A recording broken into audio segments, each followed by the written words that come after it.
Hello, everyone. Welcome. I've missed you. I've longed for you. But the time has come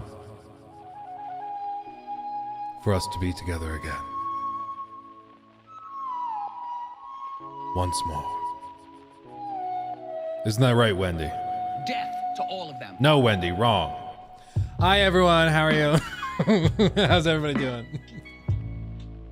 Everybody good? I've missed you guys. Kind of kinky. I dig it. Good. You know what? You got to start your day right, man. You got to start your day right. How's everybody doing? So while naturally we normally stream on Mondays, right? And yesterday there wasn't a stream. Why? Pray tell. Well, my good friend Corey and his also a good friend, but his lovely wife now, Veronica, got married yesterday, or I guess technically 2 days ago. It's all a blur. But they got married on Sunday, and I was in the wedding, so got to go down to Denver and do that. And then we drove back yesterday, and Denver rush hour traffic. Not great. Not great. I'll be real with you. But we got back. Everything's good. Wedding was awesome. It was beautiful. And now, like, everybody that was in my, like, college friend group is married now. Isn't that crazy? It's so crazy. Because, like, when I met everybody, of course, we were all, I mean, I think a couple of us, like, one of us was in a long-term relationship when I met them. So I mean, we've pretty much, I've known these guys all the way through most of their like relationships and now their weddings, and some of them are having kids now. Like, it's crazy cool, but we also feel old, you know, because it's like we've been friends for long enough that we've seen each other through that like pretty significant part of your life, and now we're transitioning into the next one. It's a little crazy. Yeah, it only goes downhill from here. Yeah, exactly. Yeah, but it's wild. It's wild. Ike Gang, thank you for the super chat. Todd Howard's lies keep you up at night. They don't keep him up at night. He's sleeping like a baby in his very nice Tesla that he bought and bragged to Elon Musk about, even though Elon Musk owns the company that built it, but yeah, whatever.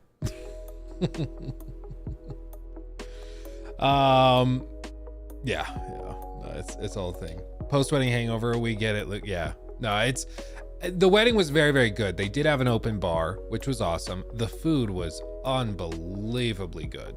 And there were also a lot of like unique things. Like all of the tables had like caviar on them, because I think it's either a Russian or Ukrainian tradition to have caviar at weddings. So on all the tables was caviar. So that was new. I haven't really had caviar before, but it's pretty good. They had two types, the like black one, which was super salty, but really good. Then they had this like reddish orange one that just tasted like pearled sushi, just raw fish basically. But they were very good. They were very, very good. I'm a fan. Thank you, by the way, to Barrett for subbing with Prime on Twitch. Thank you, my friend. Was there a ranch dressing fountain? Thank God, no. I mean, I went to a wedding once. Whose wedding was that? I don't, this tells you a lot about it. I can't remember whose wedding it was, but there was a fondue fountain.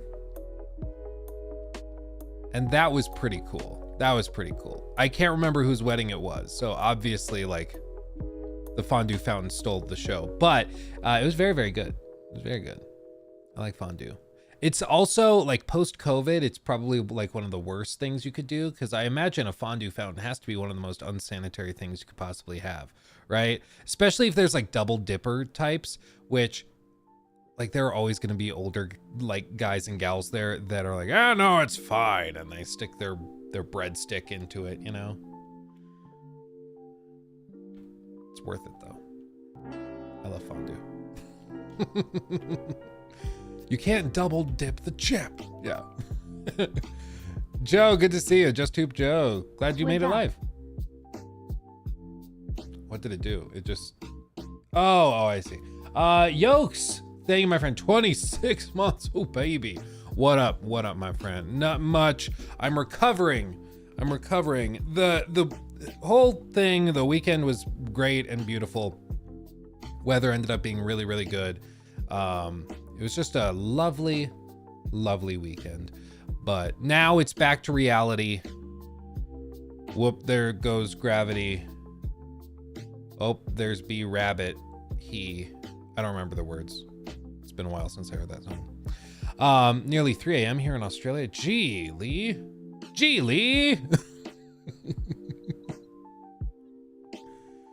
Did you bring Lil Dude, or was it an adults only wedding? They asked for us to find childcare, which I can appreciate. Like, if you're just real with me, if you're upfront and honest, like, that's cool. We've had drama before where, like, we got the invites to the wedding and everything, and so we're like, okay, yeah, no, we'll make the trip, because it was like out of state. So we're like, yeah, we'll make the trip. So we're doing all of this, and then they let us know, like, a few weeks before the wedding, oh no, kids aren't welcome. And at the time, I think Nikki was very pregnant with Orion, and Lockie, you know, was just a little fella. And so we were like, well, this is kind of like a rough thing to tell us last minute. Like, this, we kind of needed to know this, because like, if we needed to bring babysitters, or maybe that would make it so we couldn't go, like, but now the tickets are bought, the hotel's reserved, like, our hands are tied. So I appreciated that they were upfront and just real with us, just being clear, like a year ago. Yeah, no, if we're gonna try to have no kids at the ceremony, whatever, because it's like a very traditional whatever thing. And like, okay, I respect it. So Nikki's mom very generously offered her time up and came to the hotel with us. We got like a little suite. HPM_rules is now a member. Thank you, HPM. Thank you, my friend. So yeah, it worked out really nicely. The kids had a great time with grandma. We had a great time at the wedding. It was just good. It was wonderful. It was wonderful.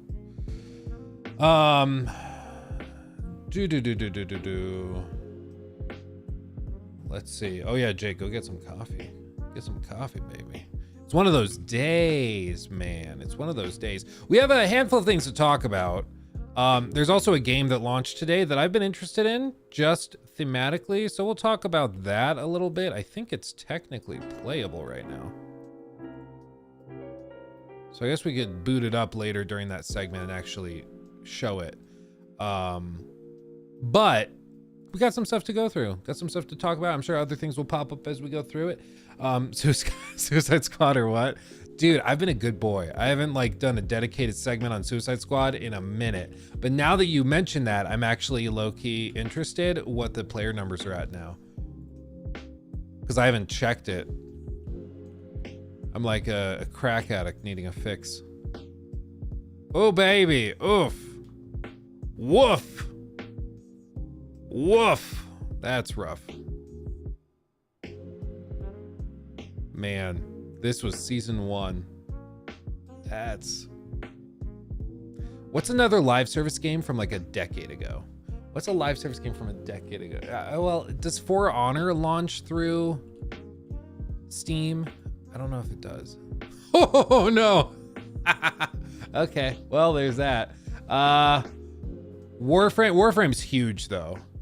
Warframe is massive. What's another like really obscure live service game? I mean, Fallout 76 is still at like 10,000 through Steam. Dead by Daylight's still huge. This is gonna be, yeah, like 30,000. Dead by Daylight's huge. Elder Scrolls Online, do they launch through Steam? I guess they do. So yeah. Yeah. That ESO is a good one. I wouldn't have thought. I don't know. ESO always flies under the radar. I know some people love it, but I've just never really gotten into it. We tried booting it up once, and it just came off as like really watered down Skyrim that didn't really do anything better than Skyrim. But I'm sure if you play a lot of it, you can get really into it. But did you see Sony wanting exclusive graphics mode for PS5, and the PS5 will have Ultra Boost mode? I think we do have that in this article that we're going to go through, because Sony started copyright striking coverage of some leaks about the console, the next console. So usually if a company copyright strikes a story or a leak or something, it's a pretty good indication that it's probably true. It could be that it's like a half truth. So it could be like, oh, look at this leaked gameplay. You're playing as this character. And it's like, it is leaked gameplay, but it's during development and that character's no longer playable. So we're going to copyright strike it, but it's not actually true. It's like a half truth. So sometimes there's stuff like that, but usually if they strike it, it tells you, okay, they're at least concerned enough with that leak that they're going to strike it. And it just creates the Streisand effect. Like it just brings more attention to it. You know, like I understand why they don't want to just leave it up if it's a real leak. But also by like shutting it down, you've just basically confirmed to everybody that it is real, you know? So I'm not sure. I'm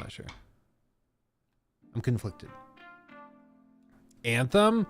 I don't think you can buy Anthem anymore, but I think you can still play it. Hold on. Anthem. Or is it shut down fully? It doesn't launch through Steam. It launches through EA Play. Bummer, dude. That would be an interesting one to know. What's another like catastrophic failure of live service games? Trying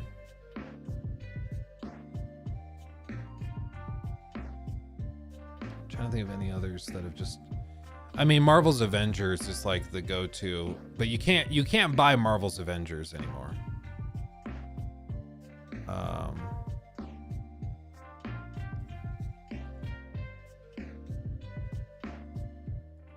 Ooh.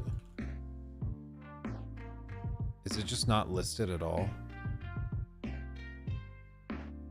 mean, the Lego version's still out. I guess it's not listed anymore. Division 2, I think, is pretty popular. I know you can't buy it anymore. Yeah. You can't buy Marvel's Avengers anymore, but I thought you could still play it, but maybe even the servers and stuff are shut down. Either way, it might just be delisted from Steam, so it can't display it.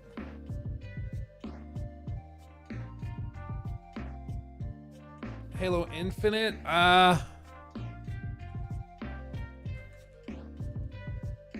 let's see. 2,100 people. It's more than I would have thought. My camera's covering it. I'm sorry. I'm a professional. So there's that. So, yeah, I mean, make of that what you will.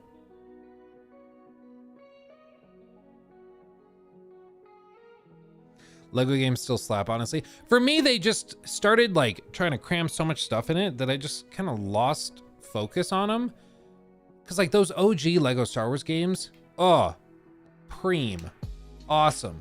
But the newer ones, it's like, okay, you've got to search for the glowing purple brick, and then you have to go and you have to run through the level with these 3 different characters 4 separate times and unlock these different pathways and solve these puzzles. And then you go back through and you unlock the red power brick of power bottoms. And then, you know, I just started to disconnect from it. Like, I'm a simpleton. I played those games when they were very simple. And so now that they're really hyper complicated, not hyper complicated, they're made for children, but now that they're much more elaborate, I'm like, I kind of miss just the simple old school, you know. I just,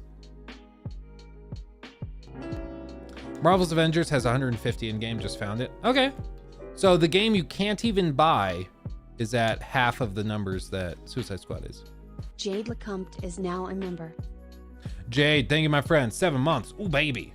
Thank you. How about 76? We looked at Fallout 76. Just through Steam, it has like 10,000 players most of the time. It'll flip between like 5 and 12,000. So it's pretty impressive. Overwatch 2 has been seeing a mini resurgence recently. Yeah, I mean, I've been playing Overwatch 2 off and on for a while. Just with my brothers, because we can all hop in there. So my brothers and Nikki and some friends, we can all hop in there. And it's fine. It's a good time. Like, it's not super balanced. The like maps aren't very good, but it's fine. It's not a like hardcore competitive game. I wouldn't play ranked or anything in it, but for just casual play, it's not bad.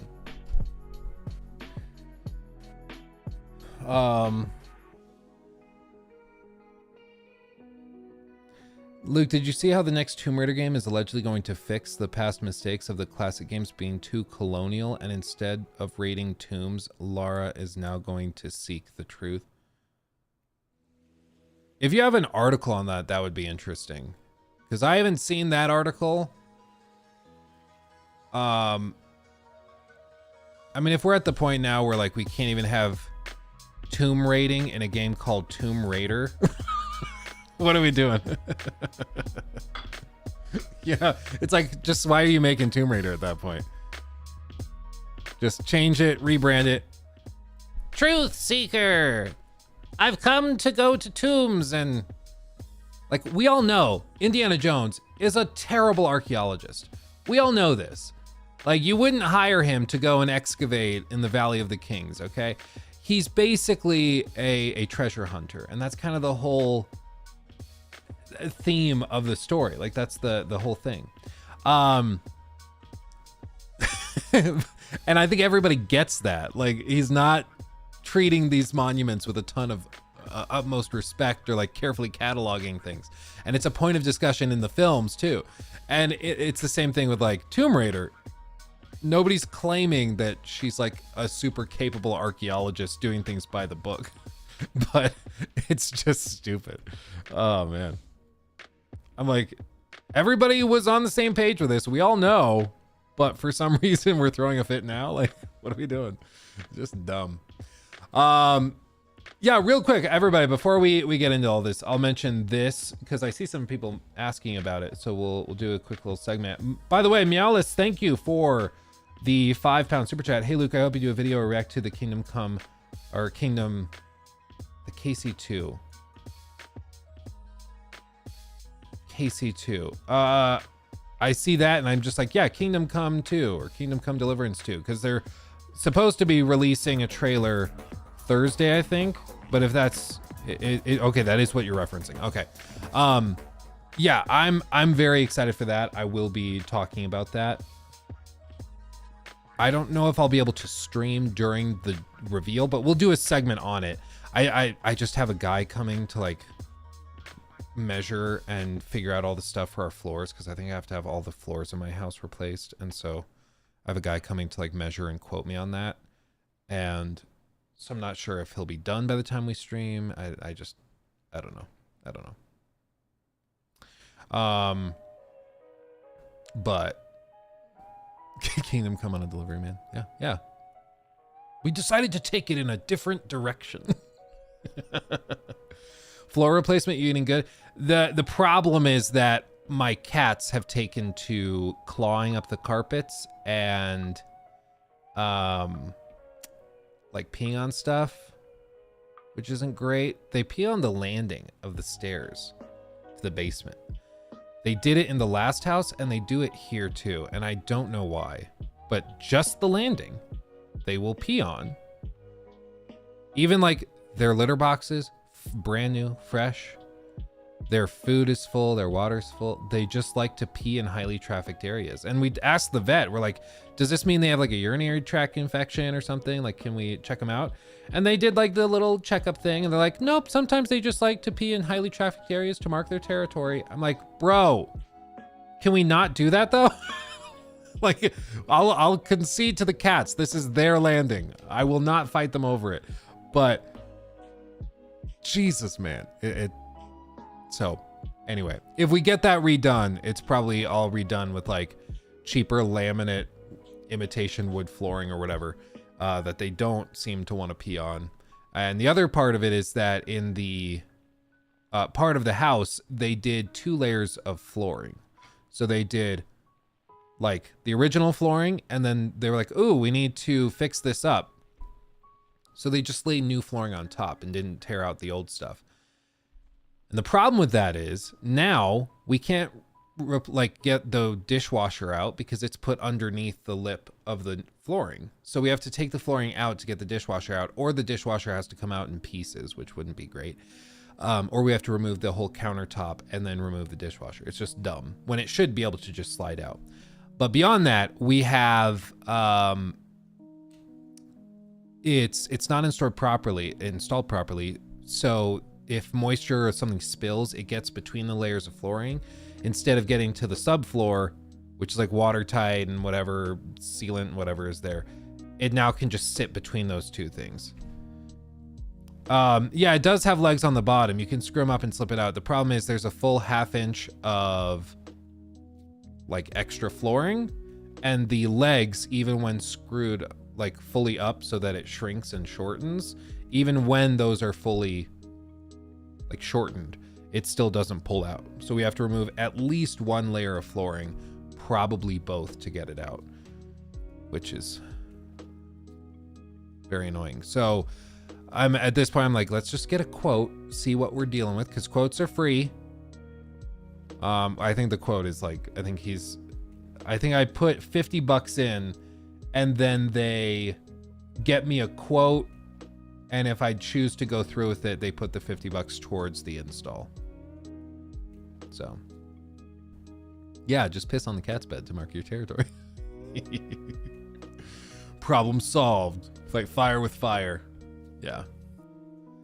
So anyway, that's, yeah. Well, my problem, Mendez, is that we have a male cat and a female cat. The male cat, Finley, his pee, we can just get out with the carpet cleaner. Got a big one for these types of things. Gets out instantly, no problem. Hermione's pee, though, good God almighty, that's never coming out. So yeah. But anyway. So yeah, that's a whole thing. Sorry to bore you with my troubles of boo-hoo, I own a house. Oh, my life's so hard. First world problems. So anyway, we're getting that done. We'll see what it's like. I'm braced for it to be egregiously expensive, and I just, I'm not ready for it. But if it's what has to be done, it's what has to be done. Yeah, probably what will happen is like the demo, I would just do myself. I'd have some buddies come over. We just knock it out over a weekend. But as for like installing the floors, for me, it's more about speed. Like I don't want to have all the furniture moved out of our house for like a month while I try to do it. I mean, we got 2 kids, so I'm like, I'd rather just figure it out how to do it quickly, you know? So anyway,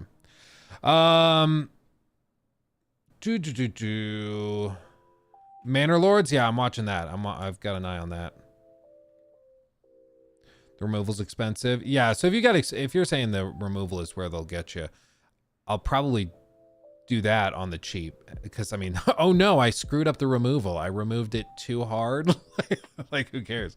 But it's the replacement, the putting it in, where I'm like, I'm not sure I would do a good job of putting it in because I've never done it before. Whereas tearing out flooring, I can do that.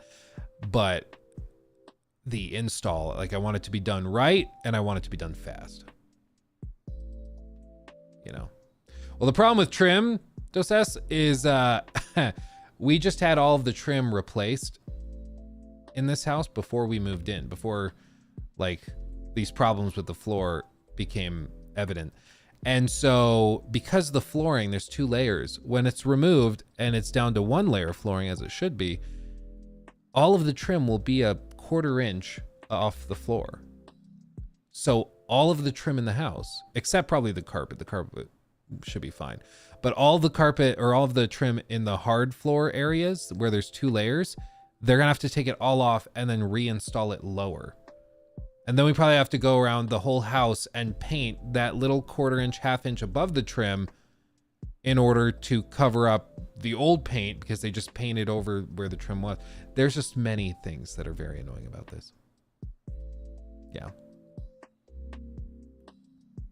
I think you were kind of meh on Stellar Blade while you're playing it. Oh no, in my video I did on it. I'm like, it's a really solid game. I wasn't taking it seriously before. I was like, oh no, it's just a game being sold on butts and booba. But it actually ended up being a really solid game with a pretty solid combat system. I was really impressed with it.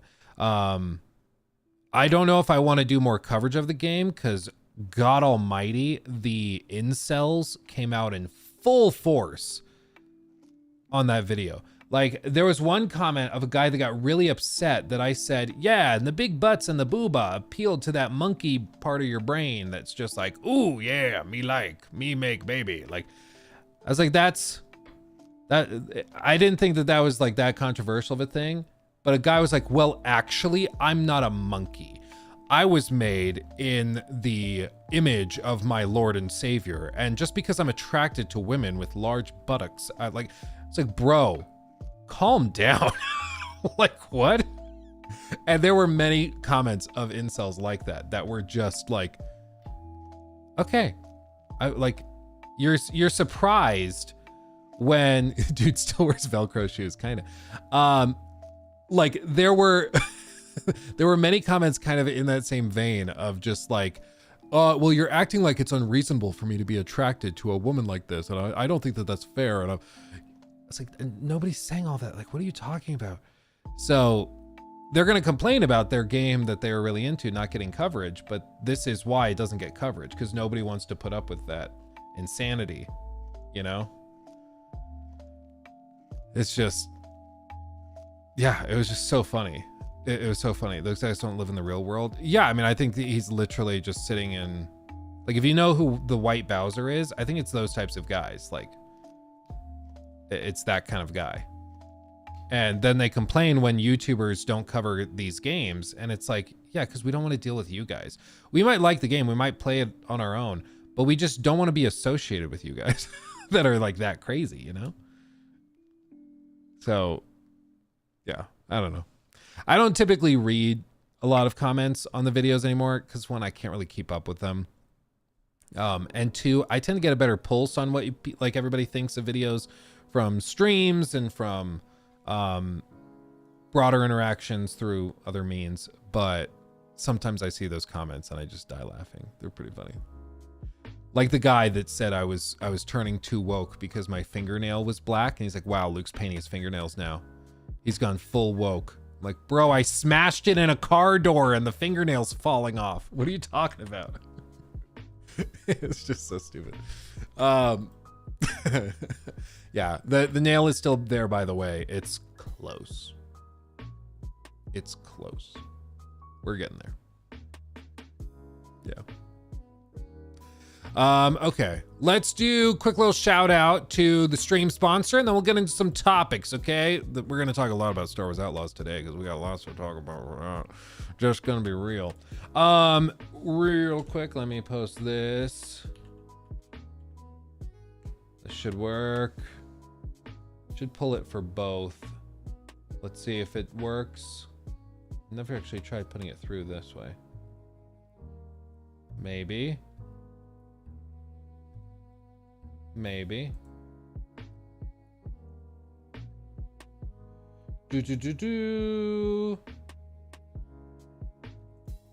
My stream, my whole page is frozen. Hold on, refreshing.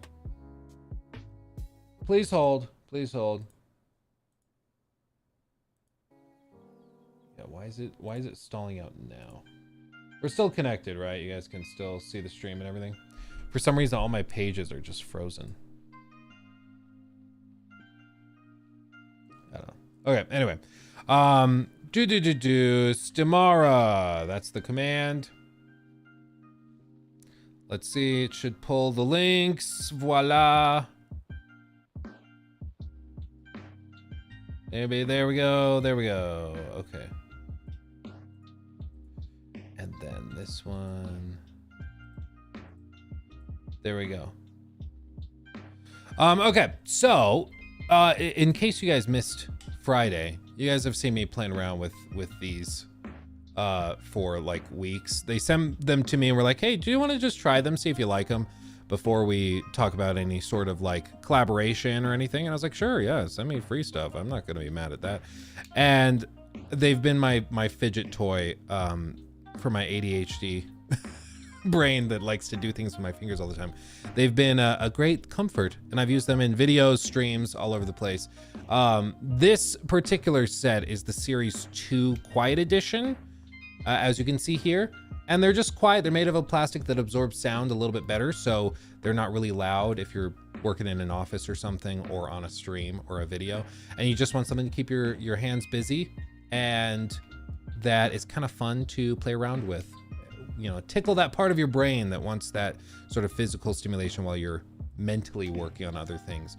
As you can see, they have a Kickstarter program, which is what's linked in the chats on streams, both the streams.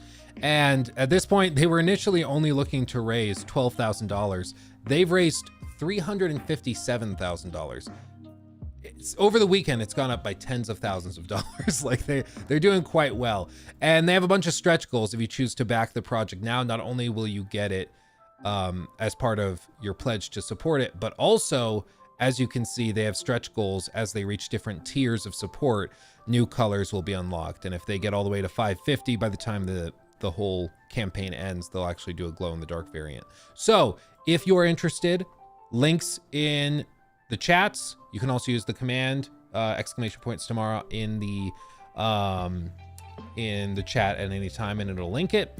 And it also supports me, supports the stream, supports Cody, who is the creator of this, that makes these focus tools like this. I really like them. I used to play around with a fidget spinner while recording videos and stuff, but it was so loud. Funnily enough, you can actually hear in some videos the kind of sound of it spinning, because I would hold it behind the microphone and do it. Whereas these are quiet, and I can just kind of play with them while recording voiceovers or whatever else we're doing, and also while we're doing stream topics and stuff. So if you're interested, go check them out. Support a small business. Also support me and the stream. It's awesome, and I am a fan. Okay, so !Stimara in the chat to get some Stimags Series 2 before it's too late. Check it out. Thank you, everybody. Okay.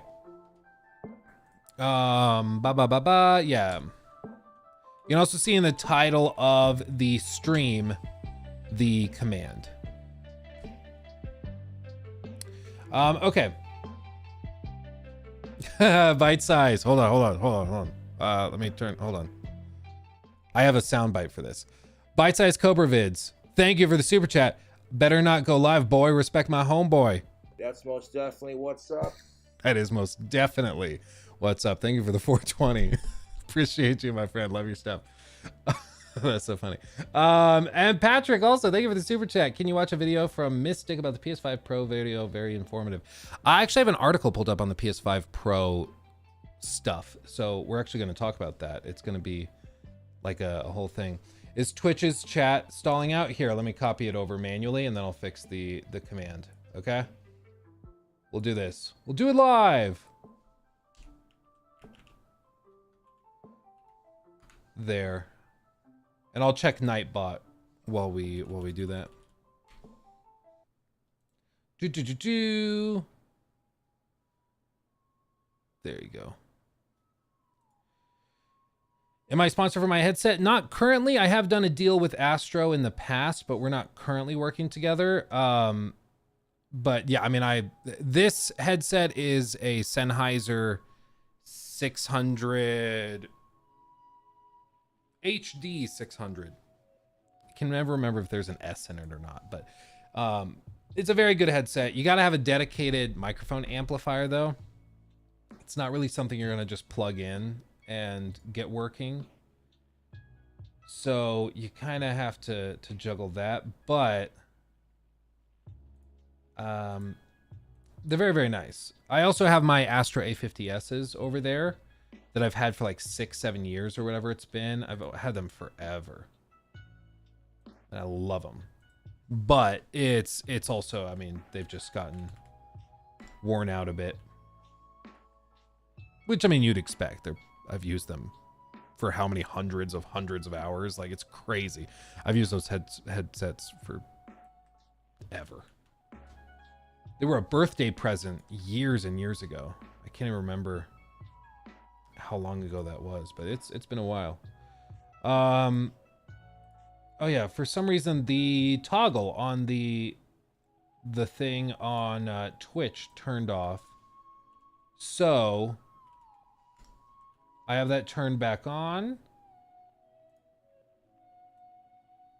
There we go. Okay, so it should be working on Twitch now. If somebody in Twitch can also pop in exclamation point Stimara, you should be able to see it working.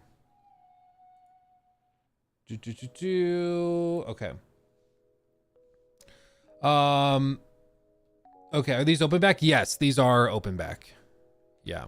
Open back headphones are good because they tend to have a little bit more space, like spatial presence in the sound stage. Closed back are nicer if you want to kind of shun the rest of the world around you and not have that audio leaking into your ears while you're playing games or watching movies, listening to music, whatever.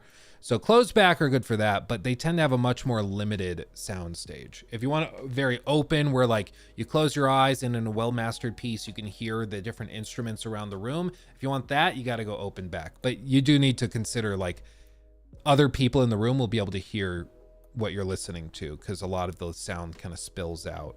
So be considerate. Because one time I was on a plane next to a guy that had open back headphones, and he was listening to like, it's like this really it was an anime. I don't know which one it was, but it was some like very kawaii anime, and it was very loud the whole flight. And I don't think he realized everybody could hear what he was listening to. So I'm going to tell you now, just so you're aware, and everybody hears it. Okay. Just so everybody knows. Yeah, lots of sus moaning. Yeah, it was a little uncomfortable. It's a little uncomfortable. I don't know. You meet interesting people on planes, dude. One of the first flights I ever went on by myself, I was like in high school, and I sat next to this very old Chinese gentleman, kind of a businessman type, and it was like an hour and a half flight, and I still remember they handed out, at the time, they were like free peanuts and pretzels in this little bag. I think it was probably like a Southwest flight or something like that, but they handed out the snacks, and this guy laid out a paper napkin very plainly on the tray in front of him. He didn't have a book, he didn't have music, didn't have anything. He just laid this napkin out, and then he took another napkin, and he spent like 45 minutes of the flight carefully brushing and picking off each grain of salt and seasoning on each one of these snacks. And then he'd move it to a separate pile, and he did this the whole flight. And then right as like, okay, the descent is beginning, please put your trays back up and your seats in the upright position. And he takes them all and pops them all in his mouth and closes the tray, throws away the napkins. It's like, that was your activity? That's what you did for the whole flight? You picked salt off of off of peanuts and pretzels and stuff? It was like, okay, dude. I was kind of baffled. I was like, dude spent like 45 minutes doing it. It was so funny. You know, I guess it's one way to keep yourself busy, I guess. I mean, if it works, it works. Oh, man. Let's see. Dolby Atmos is becoming a great way to give even closed back headphones impressive sound stages. Yeah, Atmos is mainly about how the audio is encoded. It's because it's more of an encoding standard, so it encodes audio based on space instead of like spatial coordinates, instead of just left and right channels as traditional audio is encoded. So it can help a lot, but it's not necessarily like an end all be all, because you can have like a $50 pair of headphones that have Dolby Atmos capabilities, but they're going to sound like crap, versus like a $300 pair of headphones that don't have Dolby Atmos but are going to sound way better. You know, it's the difference between having like a 4K TV and streaming a 4K video. Like the 4K video is very nice, but if you're watching that on like an original iPhone with a 360p display, it's still not going to look very good. Whereas if you're watching even a poorer quality version of the same footage, but on a really nice display, it'll probably look better, you know? Dev, so good to see you. Good to see you. Okay, we should probably like do the thing, right? We should probably like talk about gaming and stuff like that. We should do that.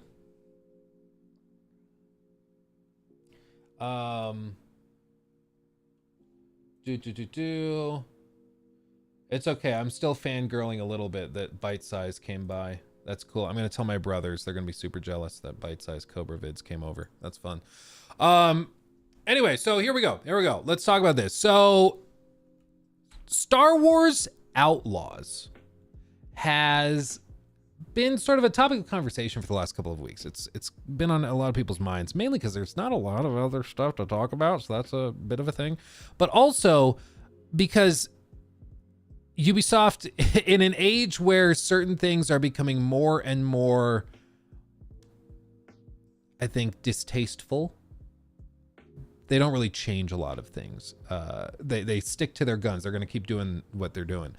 And so there's been some articles and stories that have been written that I think are not bad faith. They just are trying to rile people up for things that are not really breaking news, but everybody's acting like it is. So for example, with that, and to be clear, there are things I'm about to go through with Star Wars Outlaws that I really do not like and that I'm going to be mean about. But there are some things where I think people are being a little bit more unfair, if that makes sense. Like for example, this story that it wasn't just Video Games Chronicle, but lots of people reported on this.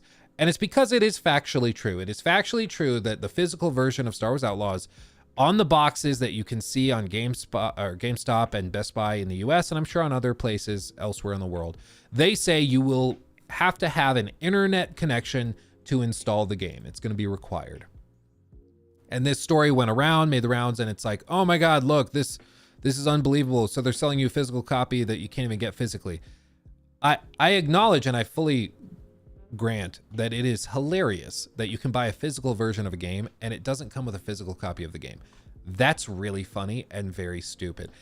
But unfortunately, this has been like the standard within the gaming industry for the last like 6-7 years. I can't think of another, well, I can't, I think technically like Armored Core 6 was pretty much good to go out of the box, but it's a pretty standard thing nowadays, unfortunately, for AAA games to require massive day one patches, or they're basically not launchable without an internet connection. Most consoles, correct me if I'm wrong, I'm pretty sure like even on PlayStation and Xbox, if you buy a physical copy of the game, they have to verify the license with an internet connection. So like you have to still connect to the internet for all of this. So unfortunately, this just isn't anything new. But it's just the mainstay within AAA development, unfortunately. It's on some all de novo games, yes, yeah. Which I mean, most AAA grade, like big commercial ones that are $70 day one, are going to require some sort of online verification or patches, unfortunately. So it's just it's not really breaking news. It's like, yeah, if you asked me 6 months ago, a year ago, 5 years ago, if this was going to be a thing, I would have been like, yeah, no, probably you're going to need an internet connection because this is just what it is. It's hilarious. You can buy a physical version of a game and not get the physical copy of the game, but it just is how things are. It reminds me of like Fallout 76 when people bought the physical copy of that. I don't know if you guys remember this or saw like the Internet Historian video on it, but people would buy the physical copy of the game and they'd open up the box. And in the box was a cardboard disc with a little like redeem code at Bethesda.net to get your game. So you'd buy a physical hard shell case of the game, and it's just the code is on this little leaflet, and then this tells you to go to the website. It's like, well, then why is there a physical copy? Like, just so people can have something on their shelf? It was really stupid. And I agree, this is really, really dumb, but it's nothing new, unfortunately. If we're all gonna agree that this is dumb and not buy, I mean, I don't even know how you like make a point of this. Like, don't buy physical copies of games to like protest them doing this. Well, that's what they want. They want you to only buy digital. So like, that's exactly what they want. So that doesn't work. So we can complain about it as we're doing now, but that hasn't stopped them at all or done anything in the last 5 to 10 years. So I unfortunately, I just think that this is unfortunately a stupid thing that's just become mainstream and everybody's doing it. Doesn't make it right, or any less hilarious. But again, this is nothing new. We've seen this with many games for a long time. So there's that.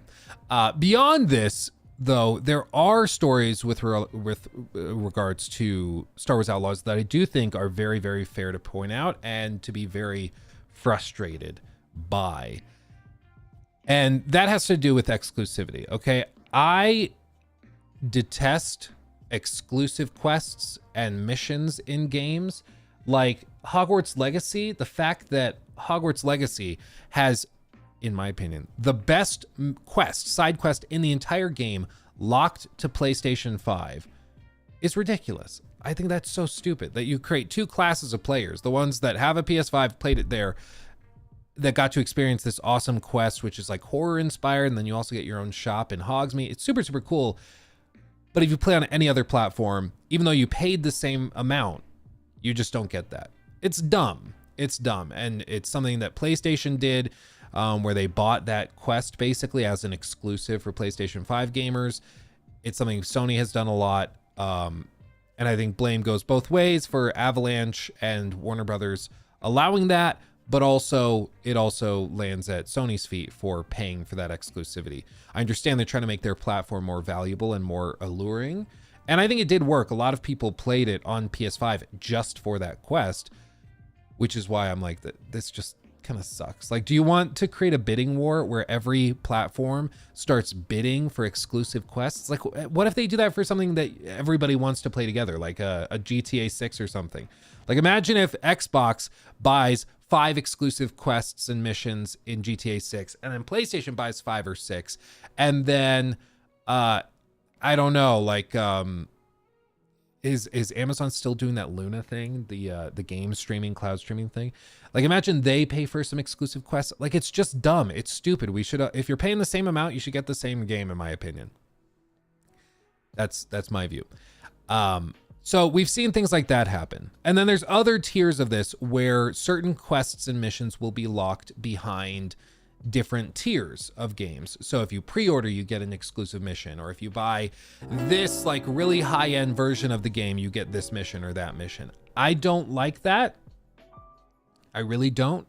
And that's what's happening here, unfortunately. Silver Lightning, thank you for gifting a membership, and welcome Cheesy Grilled Supreme. Welcome to the Red Flag Army. Appreciate you. Yeah, so what's going on with Star Wars Outlaws is that Star Wars Outlaws is locking a Jabba the Hutt mission behind a $110 premium edition. Players have to buy the gold edition to get it at launch.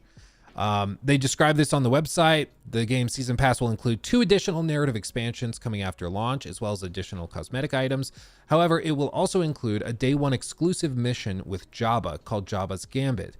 Just as Kay is putting together a crew for the Canto Bight heist, she receives a job from Jabba the Hutt himself. The mission's description reads, "Turns out that ND5 owes Jabba a debt from years ago, and he has come to collect." Because of the mission's season pass exclusivity, players expecting to access every mission on day 1 won't have it with the standard $70 edition of the game. Instead, they'll have to buy the $109 version or the $129 version to get the season pass, which will include the Jabba Gambit mission. And as they say, this is nothing new. It's often the case that games will launch with an optional paid seasonal pass or season pass, which offers players a collection of content to come at a later date or at a cheaper price. So unfortunately, this is just a mainstay thing. And this is something that Ubisoft has done before, EA's done before. Like, again, this is Capcom's, I'm pretty sure, done it before. This, unfortunately, is just a common thing nowadays. Even back, the first time this really pissed me off, the first time this ever really ticked me off was with Arkham City. Do you guys know what I'm referencing? With Arkham City, way back in the day, like 12, 13, 14 years ago, there was an exclusive. Let's see, can I find it? There was an exclusive mission or series of missions if you bought the game through GameStop. And let's see, Arkham City.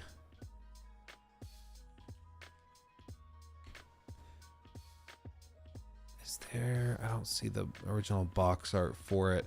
But basically, you had to buy it from one specific place in order to get the Catwoman quest line.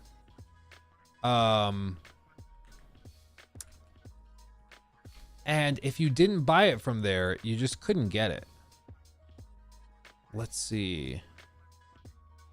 I was trying to find like one of the original listings or something.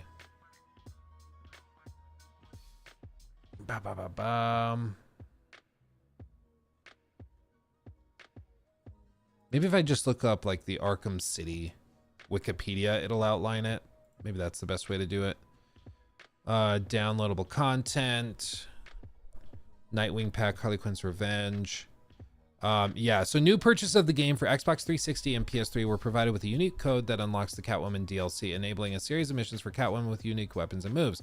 Although the missions were presented as part of the main game, on October 13th, 2011, Warner Brothers announced that it would be restricted to new purchases. So in other words, if you bought it through Game Pass used, you didn't get it. But if you were to buy it brand new, you could get access to it. Users can also purchase the content separately. It was later announced that pre-owned copies purchased from GameStop would contain the necessary unlock code, so they added it to GameStop as well, but only if you bought them through GameStop.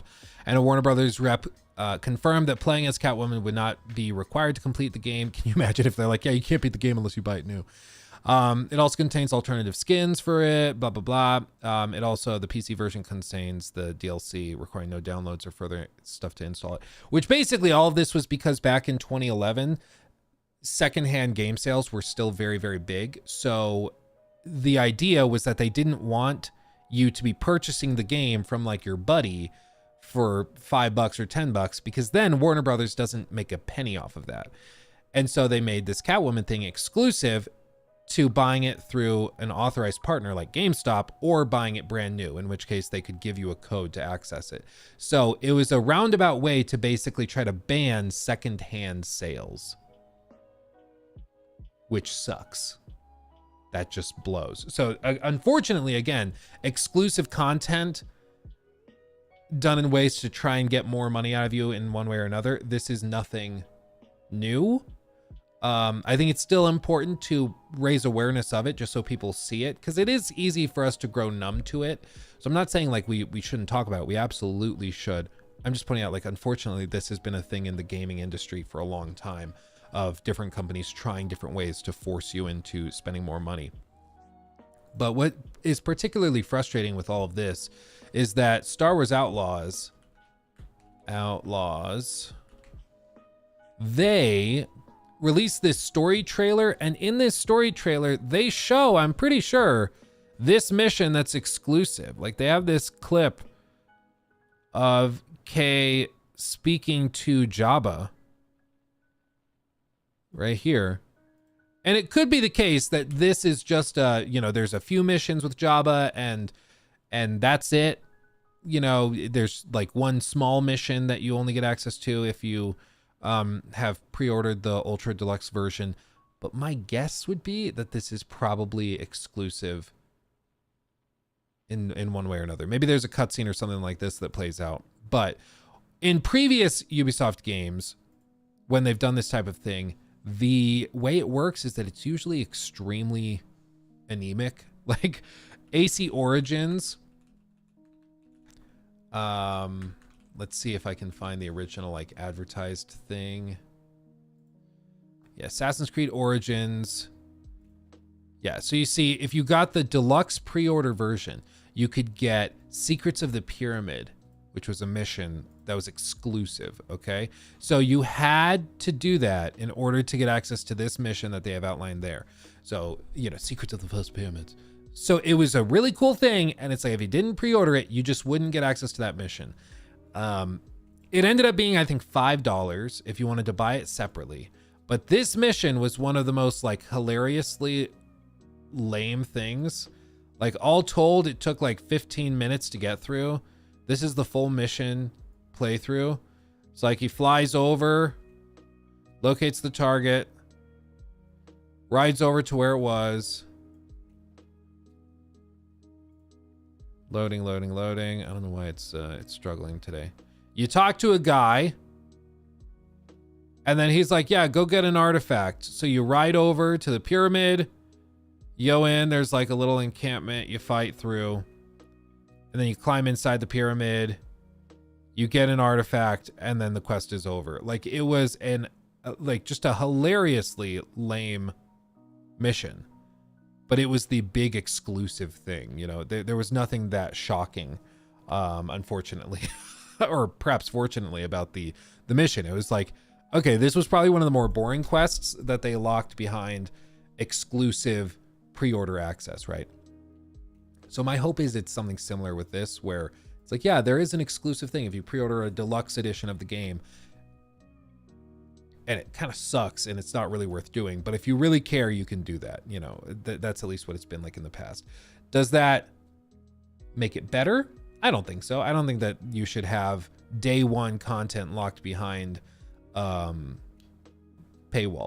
Like, if you're selling XP boosters, I think that's dumb to begin with, because you're paying to play less of the game, and that's just hilariously stupid. But locking content specifically is just a really sucky thing to do, and I really don't like it. I wouldn't like it if CDPR did it with The Witcher 4. I wouldn't like it, you know, when Ubisoft does it with Assassin's Creed. I don't like it if FromSoft for the next Elden Ring game, if they lock a mission or a boss fight behind a pre-order. I'd call it out there. Like, it's just dumb. It's just dumb. And yet after this example in Origins, people still buy the high tier version of Outlaws for that unique version. I don't think it's necessarily for, like, okay, so this might be shocking. This might be stunning. But if there are people that just want to support games that they enjoy more, and if they're really into Assassin's Creed, they will always be ordering the higher tier versions. Like, because that's just what they do. They're a fan of Assassin's Creed, so they buy the $130 version once every couple of years whenever it comes out, and that's what they do. It might be really weird, but there are people that do it. The same thing with, like, people that every year or every few months, when there's a new battle pass that releases for their particular live service game they like, they buy the battle pass. Even if they don't really love the contents, they just do it because that's what they do to support the game that they like. And, you know, it's for gamers like us, most of the people in this chat, I think, you know, we bounce around a lot of different games. We play a lot of different things. A lot of people only play like a few games in a year. Like, that they find one they like and they commit to it.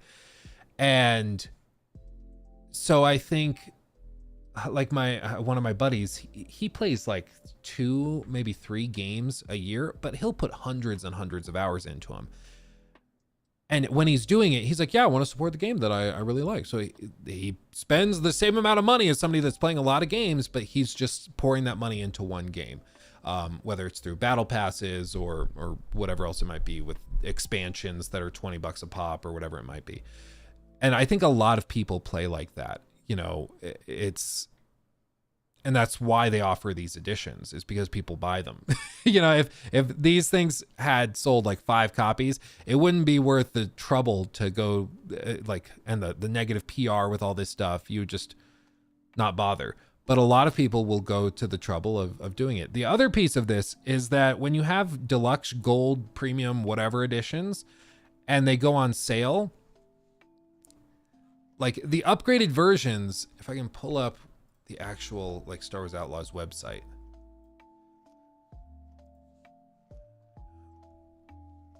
Like if we do this, see the different editions they have. Yeah.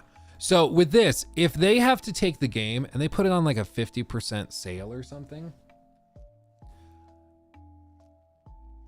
they're still good. Like if they put this on a 50% off sale and they sell it, they're still doing good. So they might do like a 10% off discount on the standard. It's like, oh wow, it's now like $63. Okay, that's better. But then they do like a 20% discount on the gold edition, or they do a 30 or 40% discount on the ultimate edition. And they make you realize, or make you think, that you're getting a really, really good deal, right? So they're like, wow, you're getting all of this stuff. But all this stuff is digital. A digital art book, a digital asset in the game they've already made, a digital thing in the game. This thing, it's digital access to it. It doesn't cost them any more to sell you this version of the game versus this, except potential lost sales if you were going to buy this season pass in full cash, which you probably weren't going to do if you're buying it on sale. So for them, it just gives you an opportunity, or they try to make it out like you're getting an opportunity to get a much better bang for your buck by paying for this thing on sale. When this $130 edition goes on sale for $70, you're like, wow, what a steal. I'm getting it for $60 off. When it's all just digital stuff. For them, they're just selling a copy of the game, basically still at full price to you, but you're buying it when you wouldn't have otherwise bought it because you feel like you're getting a real good deal on it because it's on sale. So these different tiers of games and different editions, there are many different reasons to do it. It has to do with price anchoring. It has to do with perceived value versus actual value.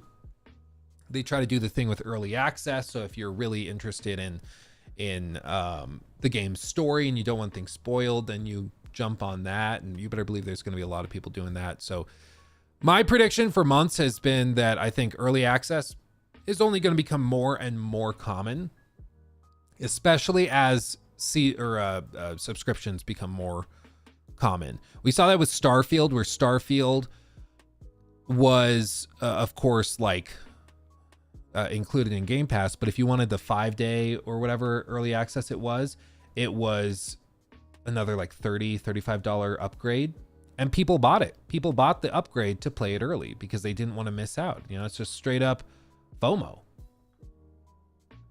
Just straight up FOMO. So FOMO being fear of missing out. I realize maybe some people don't realize what that is. Like, what the hell is that word? So I'm frustrated by it. Unfortunately, it's nothing new though. We're stuck in a loop of insanity with AAA gaming. But as we covered in that video we did last week, games are just freakishly expensive to make now. They're just, especially on the AAA scale, it's just not,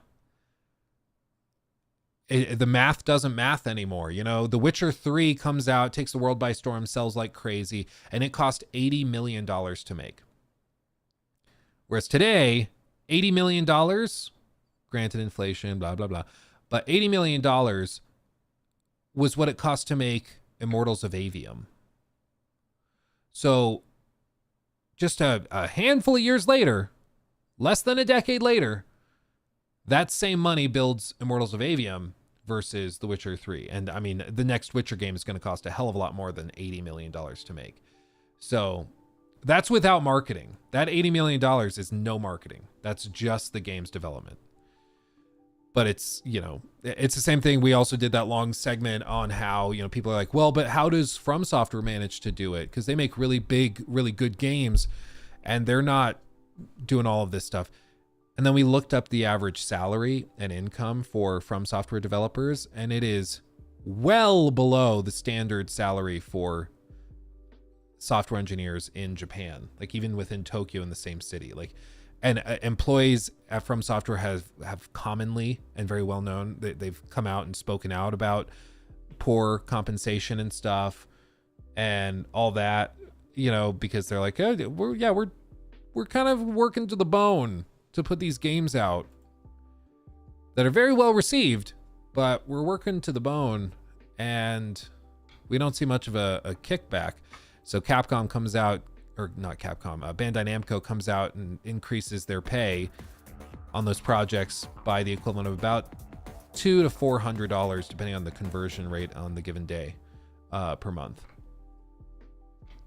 Which $200 to $400 is $200 to $400. I mean, it's not nothing, but that's definitely not like, okay, now you're okay working overtime for 3 months straight, right? Jesus.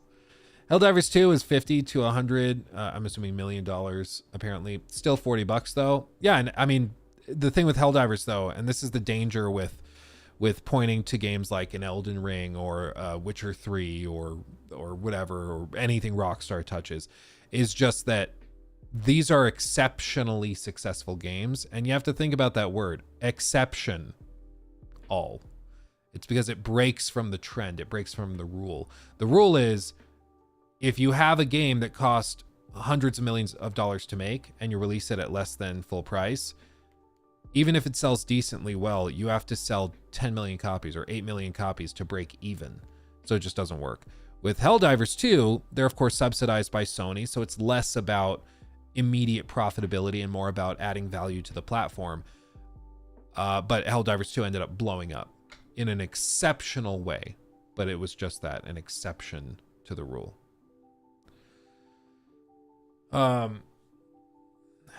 So yeah. Dragon's Dogma 2. I love Dragon's Dogma 2. Yeah, no, I love it. It's definitely got some weird quirks to it. It's not going to be for everybody, but I really enjoyed Dragon's Dogma 2.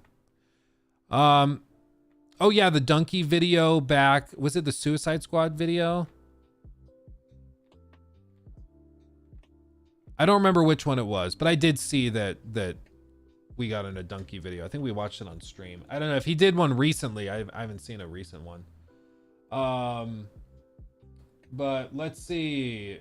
Thank you to thank you to the Worst Box for the super chat. Hey Luke, do you dislike free to play monetization? I need like more specificity. Obviously you can't have a free to play game with no monetization. That doesn't make sense.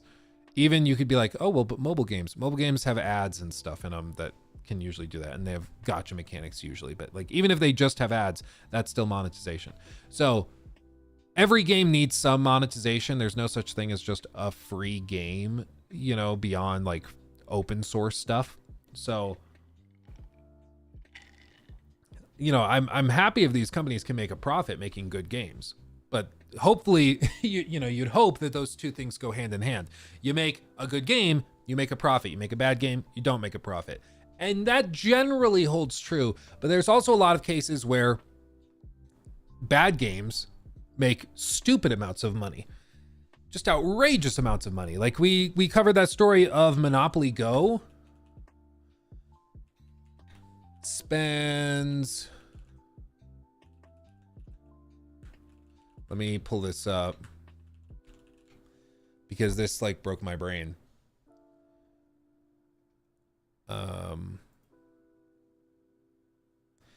Yeah, so Monopoly Go, which is a mobile game you guys have probably seen ads for on TikTok or social media, wherever, they've spent more on marketing for Monopoly Go than it costs to make Spider-Man 2, more than it costs to make like The Last of Us Part 2. They've spent roughly $500 million on marketing and user acquisition to get people to play Monopoly Go. $500 million.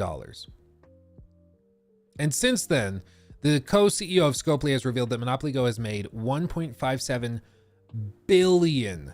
And that's after spending roughly $400 million pounds on marketing costs. Yeah, to be clear, 1.57 billion pounds. So it's even, you know, it's not even straight dollars, but that's just insane.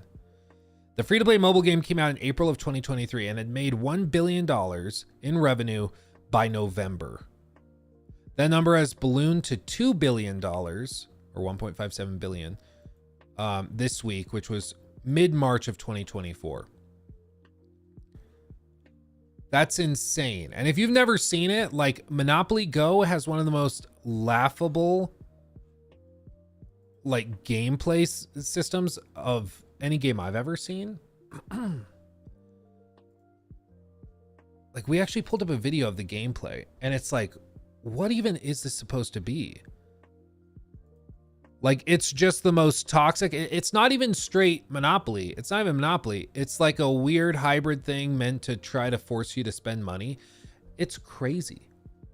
It's crazy. But they've made over $2 billion from this game.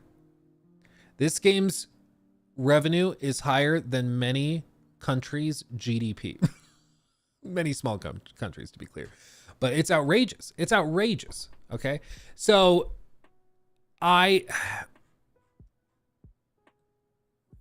where were we even going with this? The free to play marketing thing.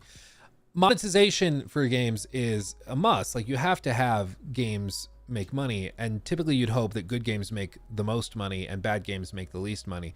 But unfortunately, that's just not how it works. You can have terrible games that make outrageous amounts of money because they appeal to certain people's like gambling addictions or certain people's impulse control issues, things like that.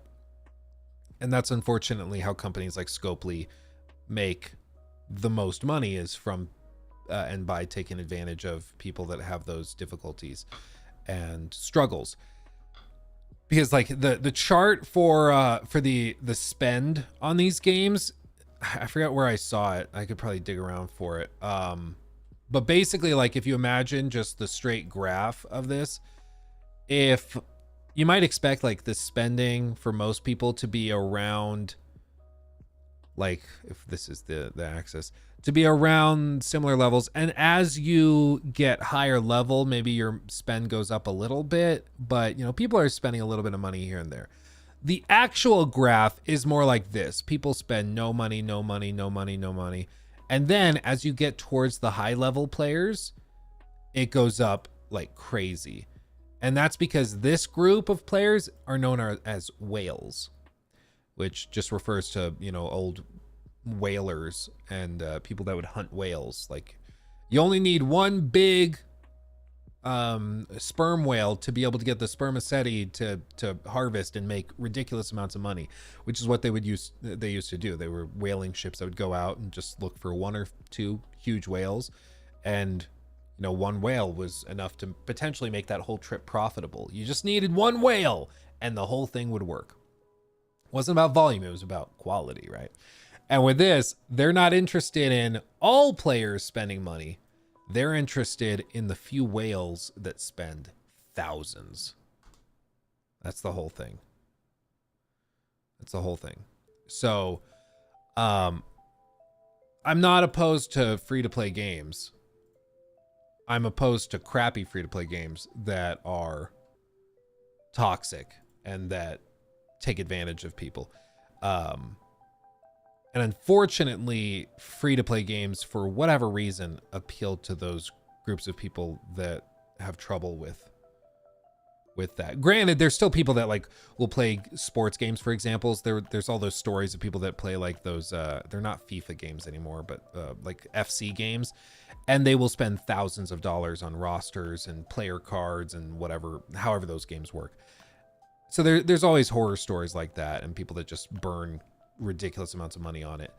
But that's the thing, like these games that make ridiculous amounts of money, they are built on appealing to those whales, and those whales are what keep it afloat. Crazy part is kids grow up with this and it becomes normalized. Well, and there's a lot of people that like they start to lie to themselves about it, and they trick themselves into thinking that it's like an investment. Like, I saw one clip of a YouTuber that will remain nameless that was mentioning years ago how he had a real problem spending too much money on mobile games. But he said, you know, it's probably fine because people will sell their accounts and get all the money back that they spend in the game. So, you know, it's really like an investment. I'm investing in my account so that, you know, eventually I can sell the account and, you know, I'll get the money back. It's like, that's not how that works. It's not how that works. You might have heard of one case, but a lot of these companies don't allow you to sell accounts. For one, it's against terms of service, so the account will just be deleted. Two, you have to assume that somebody's going to be willing to buy the account from you for cash, which is pretty unlikely. And three, like, you have to also be willing to sell your account, which a lot of these guys with addictions are not willing to do because they're addicted to it. So it's just self-deception and delusion. But it's similar things happen with like crypto stuff. Similar things happen with like the sneaker bros that buy $10,000 sneakers and are like, see, I'm making an investment while they're wearing them outside and like ruining the value of it. It's like people will lie to themselves a lot before they realize they've made a mistake. Yeah, I've played over 800 hours of Apex. I've spent maybe $100 on skins and earlier season passes. I see that was a fair amount for a game I'd say that's a fair amount for a game I thoroughly enjoyed. And I'd say that's reasonable. Like, I don't think that's necessarily, I don't think that that's an egregious example. Like, if you play a game a lot and you really enjoy it and you want to support the devs, do it to it. I've given the example before where I loved The Witcher 3, so I started buying copies of it for friends or for my siblings. If I wanted them to try it, I was like, no, seriously, this game's amazing. You need to try it. So I would buy them a copy, you know, for $10 when it was on sale or whatever, and I'd bring it over and give it to them. So, like, I don't know, I've probably spent a few $100s on copies of The Witcher 3, you know. Maybe I'm a Witcher 3 whale. But like, it was because I love the game and I wanted to support the devs and vote with my wallet saying I want more of this. And if you have a game that you really enjoy and you want to support it, I can respect that, you know? I saw somebody who wasted 200K on State of Survival and he sold his account with 10K. Yeah, but it was an investment though. It was an investment though, bro. Yeah. What's the game with your favorite monetization? Favorite is just a game that releases for like whatever price and is worth the purchase price. Like Red Dead 2, massive game, releases at full price. As far as I'm aware, no content locked behind paywalls. It's just a thing. And you get the good game and you play it, you're happy. Like, that is my favorite. As for like free to play monetization, I think the way that Fortnite does it is the best, where they have a battle pass full of cosmetics and currency that you can get for purchasing things in the shop if you want, just through playing. But if you want to go the route of not buying anything, you can do that. But you know, anything else you purchase is going to be purely cosmetic. And I think that's the better way to do it. Like, it won't affect anything other than cosmetics, which I think is very fair. Like, there's really nothing to complain about. Even their huge events when they have like Eminem performing or Travis Scott performing, it's all free to access. And I think that that's like, there's nothing you can really do to complain about. Treble, thank you for the super chat as well. What's the keyboard? And do you use mouse and keyboard for gaming?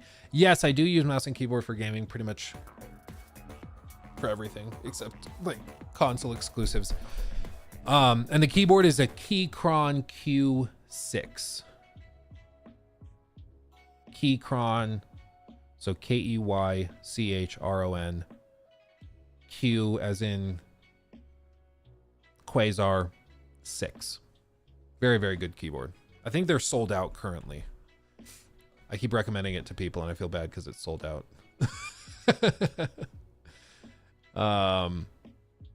That dude should start one of those investment advice channels. Dude, I would lose it if this particular individual started like an investment channel. Oh, dude, that would be amazing. Somebody with like a mobile game addiction trying to tell you what you should do with your money. Oh my God, it would be so funny.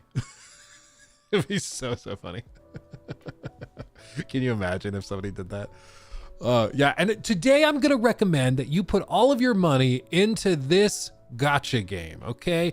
You're going to spend countless hundreds of hours playing it, wasting your life away, spending ridiculous amounts of money on it, and when you sell it, you can get maybe a negative 98% return on your investment, okay? Highly recommend it. Highly recommend it. Oh man, it's so stupid. Anyway.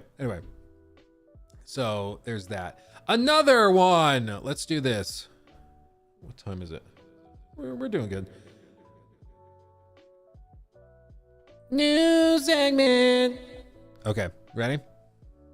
Hey, better than minus 100%. Dude, some of those like Wall Street bets, dudes, it hurts.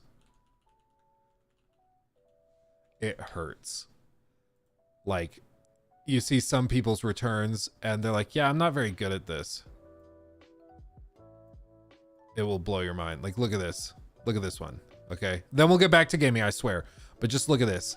If you ever feel like maybe I'm a failure, maybe I'm struggling, maybe I'm bad with money, just watch this. If you're just listening, look at the screen. Just take a moment. Take a moment. I'll wait for you. Okay. Look at this. This is a guy's Robinhood account. Starting in May of 2015, he has $174,000 in the account. These are month ticks. He's now, November of 2016, down 3,000, down, 1.6%. Not the worst downturn I've seen. We can work with that.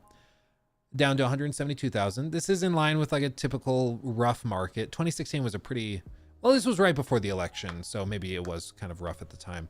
But after the election, things kind of crashed for a little bit, then they recovered a bit. And, for the next few years, the general stock market has been going up a lot. So to see this downward trend is surprising. But it looks like he pulled everything out, sold everything, maybe long-term holds of some random things. And then in August of 2019, I'd bet a lot of money, he started trading crypto on margin. Because you don't see these losses unless they're doing like full-on calls and all sorts of options betting, basically, also on margin. So he started betting pretty hard, and you see he's losing a lot, and then he has a huge spike, and this spike, I'm sure, is what made him think, oh, I could do this. So he's at 137,000, and then he sees a spike, and it goes up to like 150, 162. So he like makes $20,000-$30,000 in a month, and you're like, wow, I'm doing so good, I'll just do that again. And he puts it all on black, and then it goes from 130 something thousand in December of 21, crashes down to the 80,000 range. He bets it all on black again in April and loses it all again down to 25,000, goes all in, bets it all, and loses it all again to May, June of 23. $200 account value. For a little while there, he was negative, which is how I know he was trading in or on margin with borrowed money. So if you ever think that you are struggling, just remember this guy blew $170 something thousand. Really impressive. If you had just figured out what he was doing and done the literal opposite, you'd be a millionaire. You'd be an actual millionaire. But that's pretty crazy. That's pretty crazy. So don't do that. Don't do that. Dude, so many of these people, they trade options and they don't know what they're doing, and they think that they can make tons of money, and they get so screwed. Yeah. Don't do that. Please, for the love of God, don't do that. Okay. Yeah, so it's basically Jim Cramer then. Dude, unironically, if you guys don't know Jim Cramer, he's like an MSNBC, I think, is the channel he works with. But he's like a finance guy that has a show on TV. And he has historically had really bad calls, like where he says, yeah, I don't think that Apple's going to be able to compete long term with other cell phone makers like Nokia. And now it's like, oof, that's a bummer. Like, oh, that's rough. And so people have created entire portfolios where all they do is they track what he recommends to buy, and they do the opposite. and they have like better performance than the broader market. So they just listen to whatever he says and do the opposite, and they make good money. It's really funny. Eric, thank you for the super chat. What combination of light and camera / white balance do you use to get the redness on your skin? It looks amazing. Many wishes from Norway. Hope you and yours have an amazing day. Everything is balanced basically to 600 Kelvin. And then I use aperture box lights. I use a Light Dome Mini up here with the gold reflector to add a little bit of warmth. And then after I balance the camera and the light to 600 Kelvin flat, I take the color of the light, make it a little bit warmer, just because I like the slightly warmer vibe. And then I do portrait balancing in the camera's photo processing. So that's what I do. And the other thing is just lighting placement.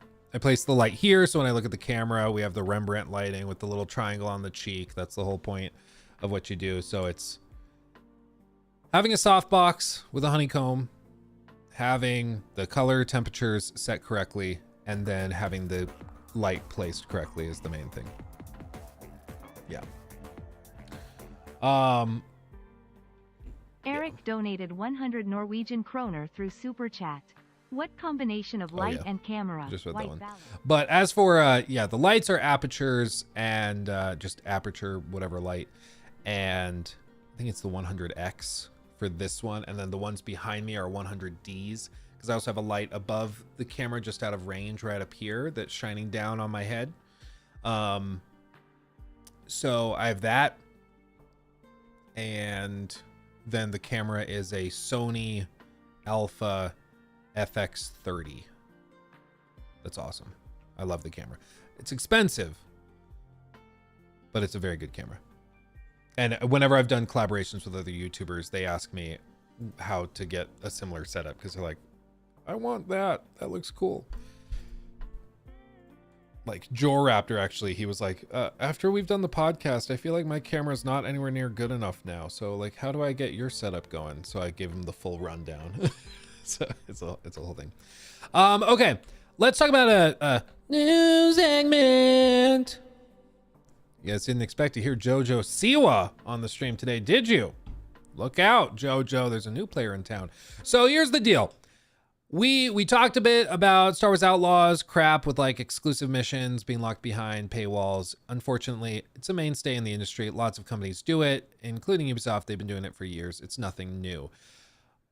What unfortunately is a little bit newer is the straight up delisting of games that have been popular for some time.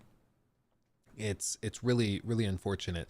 It's something we've seen coming for a long time. It's been a threat, kind of an omnipresent threat. And there probably have been some examples of popular games that get delisted and are no longer available. You know, it's one of those things with like Marvel's Avengers when they delist that, and it's like, oh yeah, you can't buy it anymore. I think Anthem's the same way. You can't buy it anymore. You can still technically play it, but you just can't buy it anymore because nobody's playing it. Because nobody's playing it, nobody really throws a fit. What's happened in the last week or so, though, is that the story has started building up higher and higher and higher with The Crew, which is a game that launched like a decade ago. And what's effectively happening is that Ubisoft has quietly delisted The Crew from digital storefronts, meaning you can't buy it anymore. And they've confirmed that the online-only game will no longer be playable from April of 2024. Which, you know, this original story comes from December of 2023. This isn't like breaking news here. But now that we're in April of 2024, things are only becoming more and more clear that this is happening. This is happening. So, let me pull up the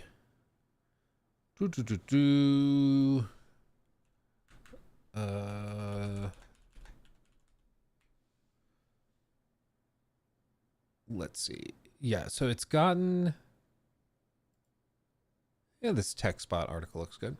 So what's happened is this article from TechSpot outlines it. Ubisoft has started removing The Crew from libraries following the shutdown. And this tweet came out and said, I'm getting reports that people are having The Crew revoked on people's accounts on Ubisoft Connect. I'm not sure that even matters since they made it inoperable anyway, but many in Europe seem to think it is illegal. Maybe it doesn't change our plans either way, can only help. And then Brian, BioAlpha Blaine, BioAlpha, said, can confirm they did it to me too after I reached out to them. Never replied to my support ticket, but definitely saw after I sent it. And basically the game just is no longer in their library. And Naturally, this whole fiasco has Reddit and other gaming forums erupting over the fragile nature of digital ownership. As one Redditor put it, quote, "You don't own any of your digital library. You just own a permission to download a copy, which they can revoke at any time they want or remove from their servers." Another lamented this as, quote, "the saddest and most ruthless decision I have ever seen in gaming history." They also called for new laws to guarantee lifetime access to purchase games. Quote, "I will always fight for digital media. I love all the advantages it gives to users around the world, but we need protection on the national or European level that when we purchase something, we need to have lifetime access." And with all of this, like, we've seen this coming for a long time because it's always been sort of a hypothetical that if you only buy a game digitally and you only get access to it by downloading it from a company's servers, what happens when they revoke access to the servers? What happens when the company goes belly up? What happens when there's some licensing dispute and they have to stop distributing the game because there's a lawsuit or something going on? And there was never like a super visible example of it happening with a game that people are still interested in playing. But this is an example of it happening. And what Ubisoft has said is kind of a little bit conflicting, but basically what they said initially back in December was, quote, they said it's necessary to take the crew offline. Quote, "After almost a decade of support, we will be decommissioning the Crew 1 on March 31st of 2024. We understand this may be disappointing for players still enjoying the game, but it is necessary due to upcoming server infrastructure and licensing constraints." Quote, "Our goal remains to provide the best action-driving gameplay experience for players and to deliver on it. We are continuing to provide new content and support for the Crew 2 and the recently launched Crew Motorfest. We thank everyone who played the Crew 1 and contributed to building this great community that lives on with the Crew 2 and the Crew Motorfest." They also elaborated on the decision in an update on its website, which also includes a message from developer Ivory Tower discussing the creation of the game and its legacy. Quote, "Players who ordered the Crew recently can check the refund policy on the store of their purchase if they wish to receive a refund."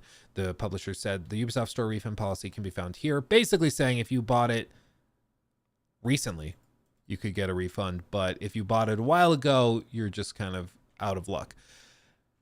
And here's the deal. Like, I've heard some people respond to this and just be like, "Oh, who cares? It's an old game. That's like a decade old. Who cares? But play the new one. If you're still playing the old game, you got your money's worth out of it, whatever." The problem is that all this says is get a new one, brokey. Yeah, it's basically the vibe. And like, I can understand that initial knee-jerk reaction, but you just have to separate yourself a little bit and go, okay, apply it elsewhere to a game that you like. Because you might not like the Crew 1, and so you're like, who cares about this? I don't care. But you have to extrapolate. You have to think dynamically, hypothetically, okay? And the problem with this is that there's no legal protection, as far as I'm aware, that prevents companies from revoking access to certain games that you have purchased. The understanding is that when you purchase a game, you get access to it and you own the game. So if you want to play it today, you can. If you want to play it in 5 years, you can. 10 years, you can, whatever. There are certain instances where maybe the game struggles to function properly, you know, with like an old school PC game that might be on a disc that you try to run. But you can usually still, like, you have the copy of the game. You can get it running if you know what you're doing, and you can maybe mod it or whatever else. But with this, it doesn't work the same way, because you don't own the copy of the game. You own access to the copy of the game.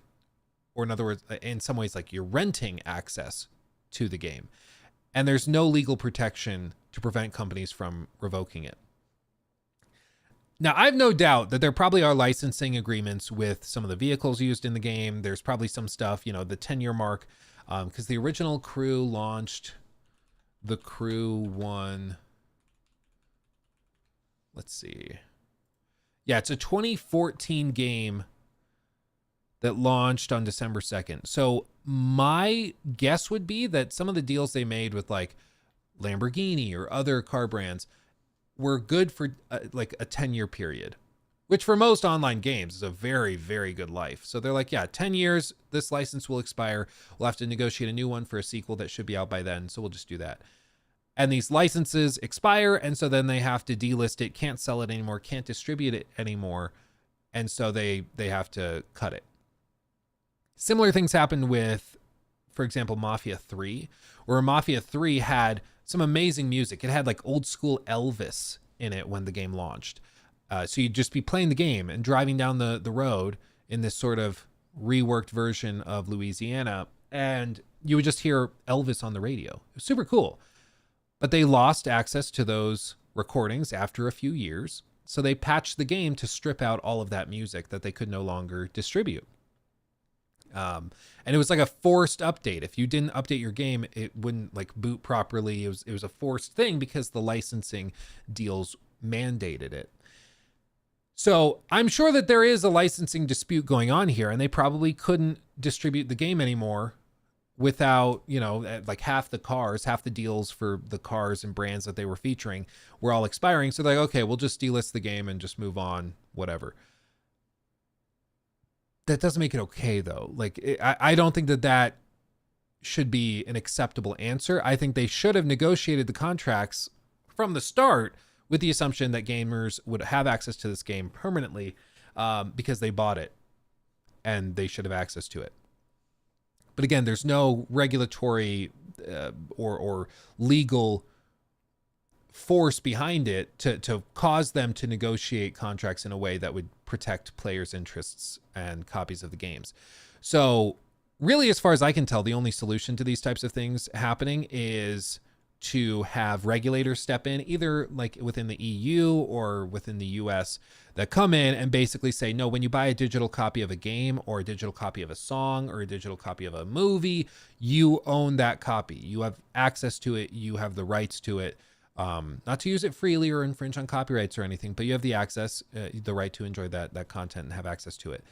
And if there's a legally binding contract or regulation like that, then I think you would see companies starting to negotiate very differently. I think you'd start to see, I don't think you would see things like this happen anymore because they would face stiff penalties on a large scale. And we've seen the same thing happen with like Apple, for example, where they for years and years had their own proprietary connector to their phones. And then I believe it was EU regulators came through and said, nope, you need to go to a universal standard.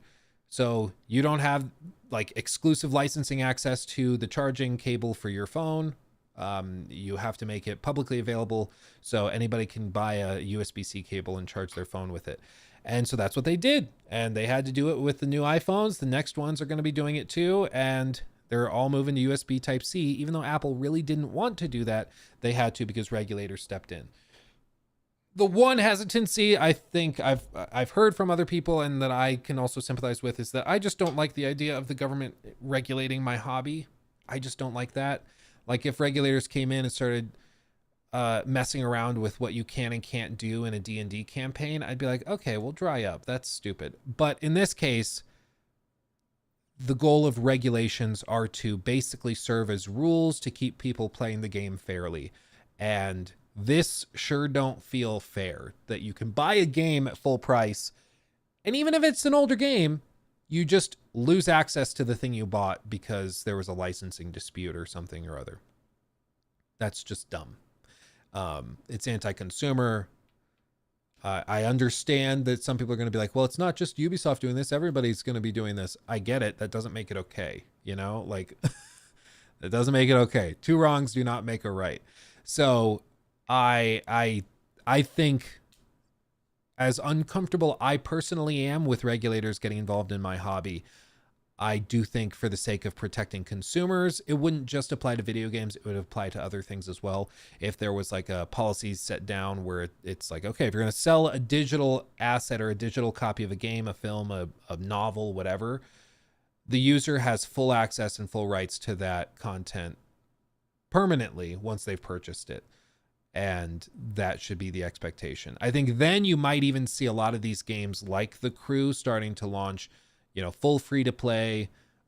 Maybe that's a loophole where it's like, well, they didn't buy the game, they bought microtransactions for the game. So you'd have to also have a rule in there where like they have permanent access to the microtransactions that you purchase or like cosmetics and stuff. But then that gets tricky because it's like, okay, so they gave them full access. They let them download the files for the cosmetic thing that they bought.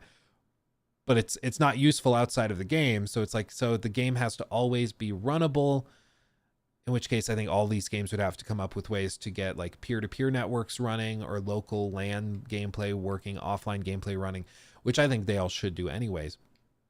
But the frustrating thing with all of this is that we're relying, at least in the US, on like 70 or 80-year-old dudes and ladies coming up with these policies. Like, these are people that don't understand what an email is. How are they going to understand the nuances of protecting like cosmetic purchases, season pass upgrades, and DLC access for long-term ownership of video games? Like, they have no idea what a video game even is. So it just sucks that we have to rely on those types to do these these types of things to actually make a difference. But it's going to take something like that. I mean, I think without a doubt, it's going to take something like that, because these, I'm sure this was known for a long time within Ubisoft. I mean, they probably knew for the last 5 years that, oh yeah, in 2024 at the 10-year mark, we're going to have to delist it. So we'll release these other games, people move over there, and hopefully people just don't even really notice. But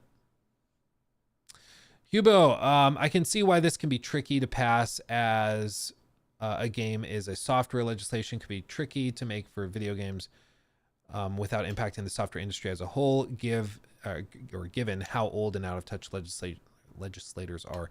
Yeah, I mean, it's like, so you buy, I think it would affect other things. Like if you bought a copy of Photoshop back in the day, because it used to be that you pay like $300, you go into Best Buy, you get an actual like disc with Photoshop on it, and you actually get a copy of Photoshop.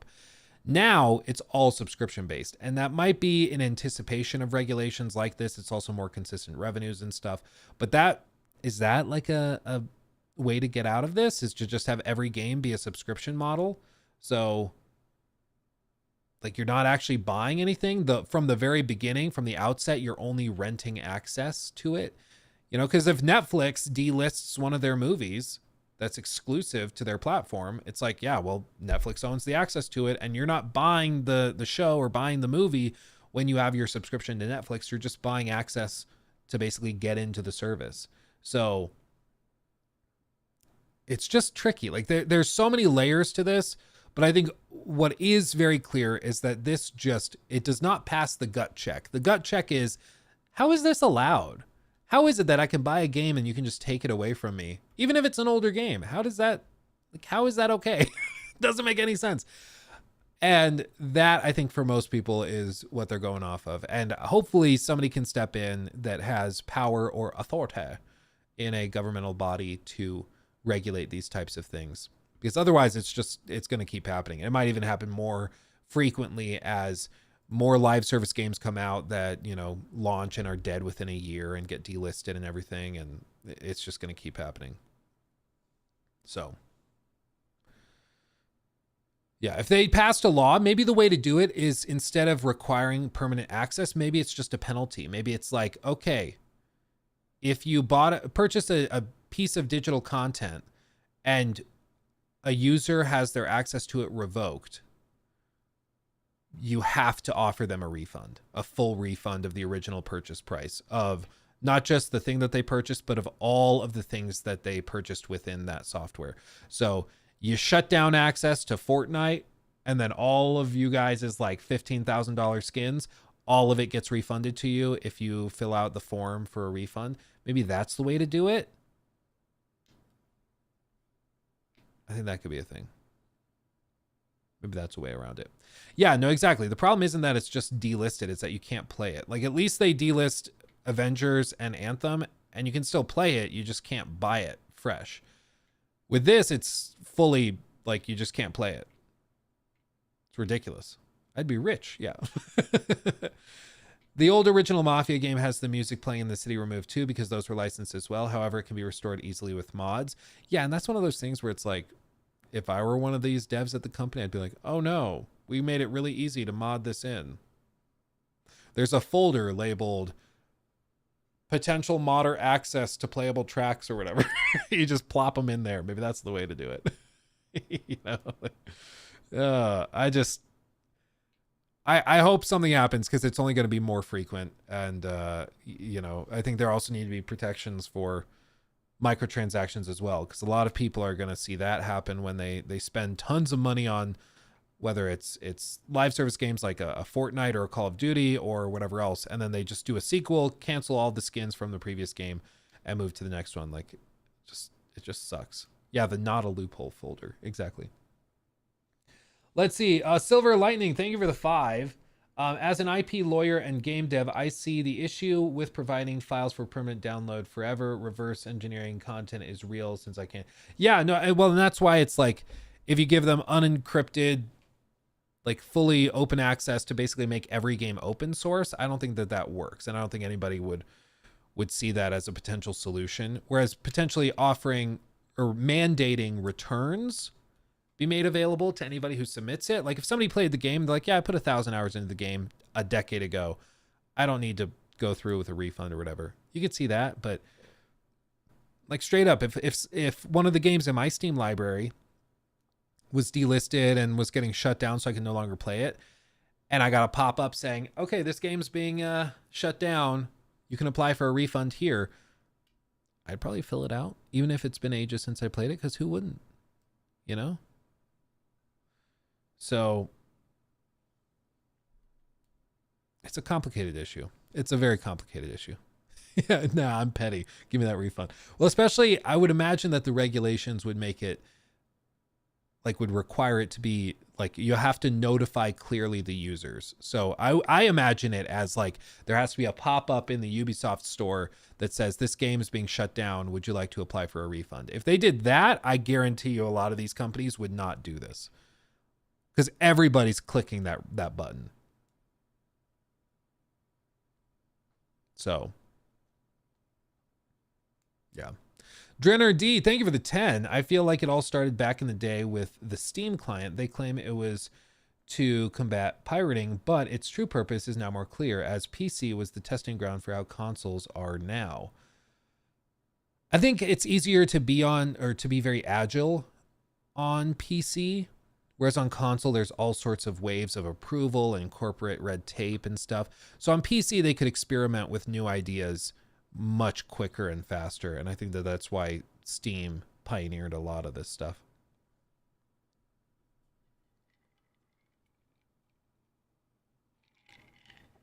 How about if they're no longer selling the game, allow someone to pirate it? If you're no longer making money on a game, you no longer want to sell it on your store, let it go to somebody else.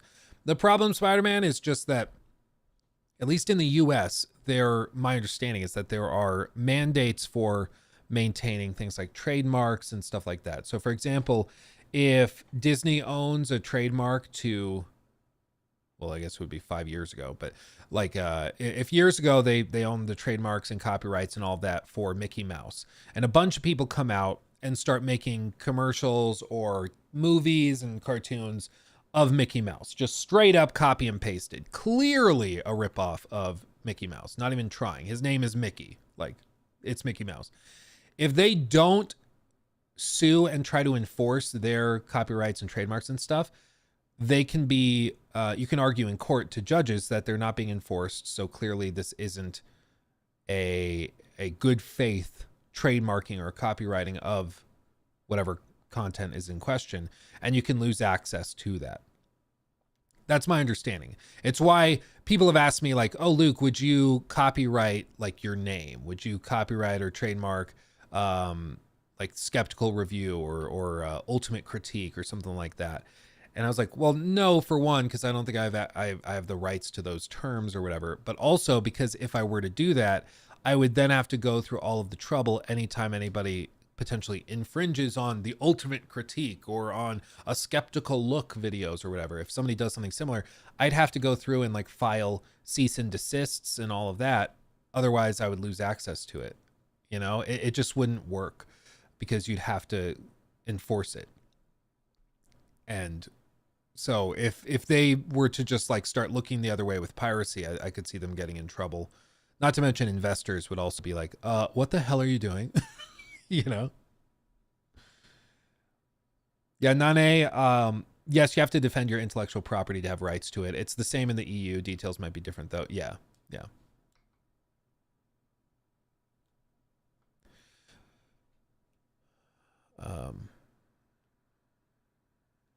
Yeah, Disney money to have full-time law firm. Yeah, basically. I mean, it's called having a lawyer on retainer. Like you have to have somebody always ready to go, basically, to sue people over these things, which is stupid, but that's just how it is. It's just how the cookie crumbles. Okay. Let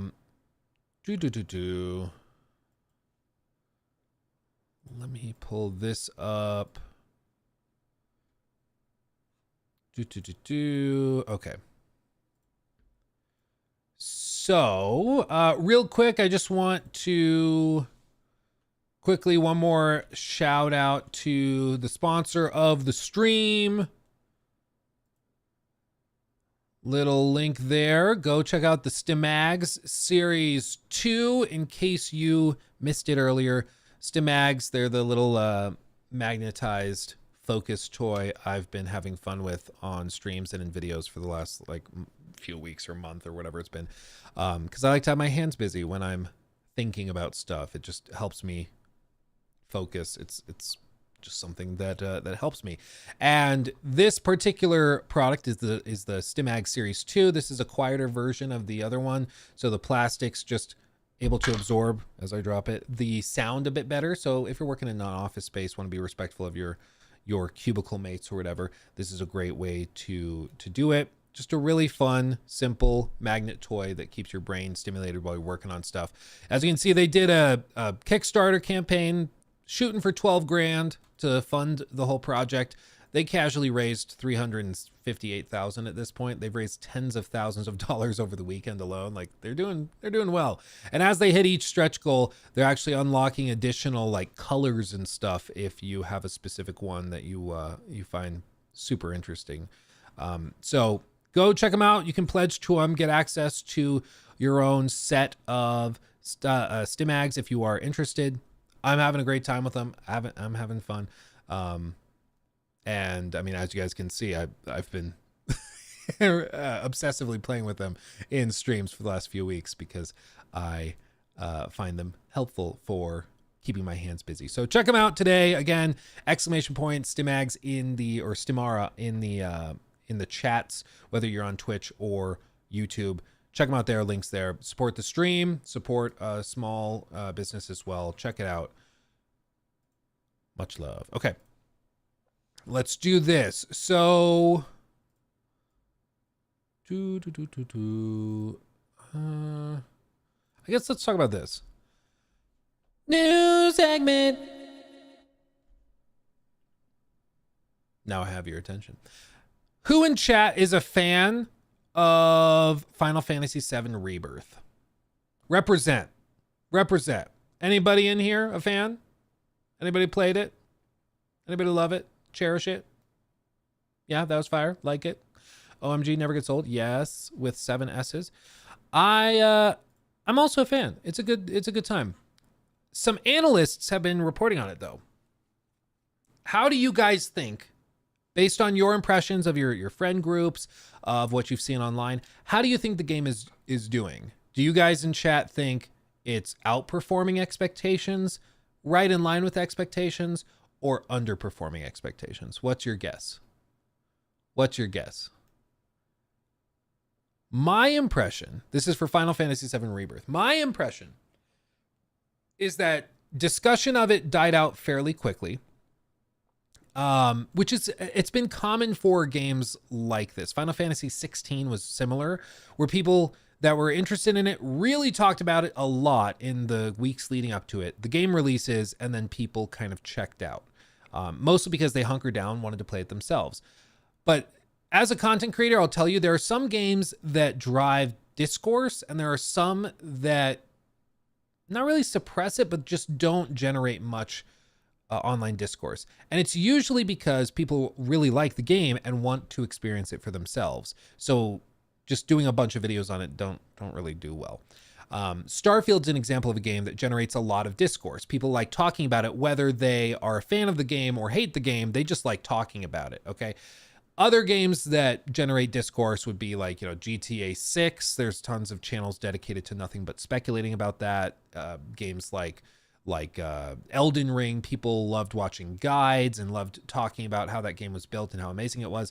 So those are games that generate discourse and that people also enjoy. But there's also games that people really enjoy that just don't, like, people just don't like talking about it as much. It's weird. It's weird. But I saw it with Final Fantasy 16. It's why I didn't really make any videos on it. And it was just because the audience wasn't that interested. If they saw the video pop up in their feed, they just were extremely unlikely to click on it. About a quarter of the likelihood of clicking on it compared to other video or other games that we could have talked about.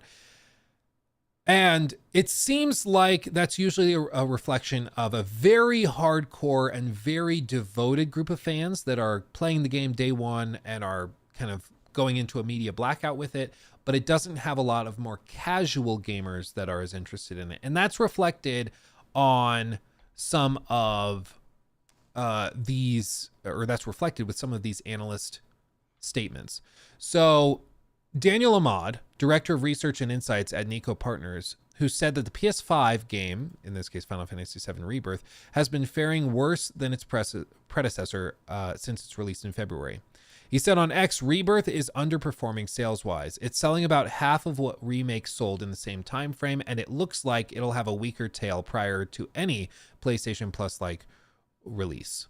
Final Fantasy VII Remake was released for PS4 in April 2020 when the console had an install base of 100 million units. Shipments of the game topped 3.5 million units in its first 3 days, according to publisher Square Enix, which hasn't announced Rebirth sales data. And this is like an old corporate thing to just reference if you're ever like investing in something.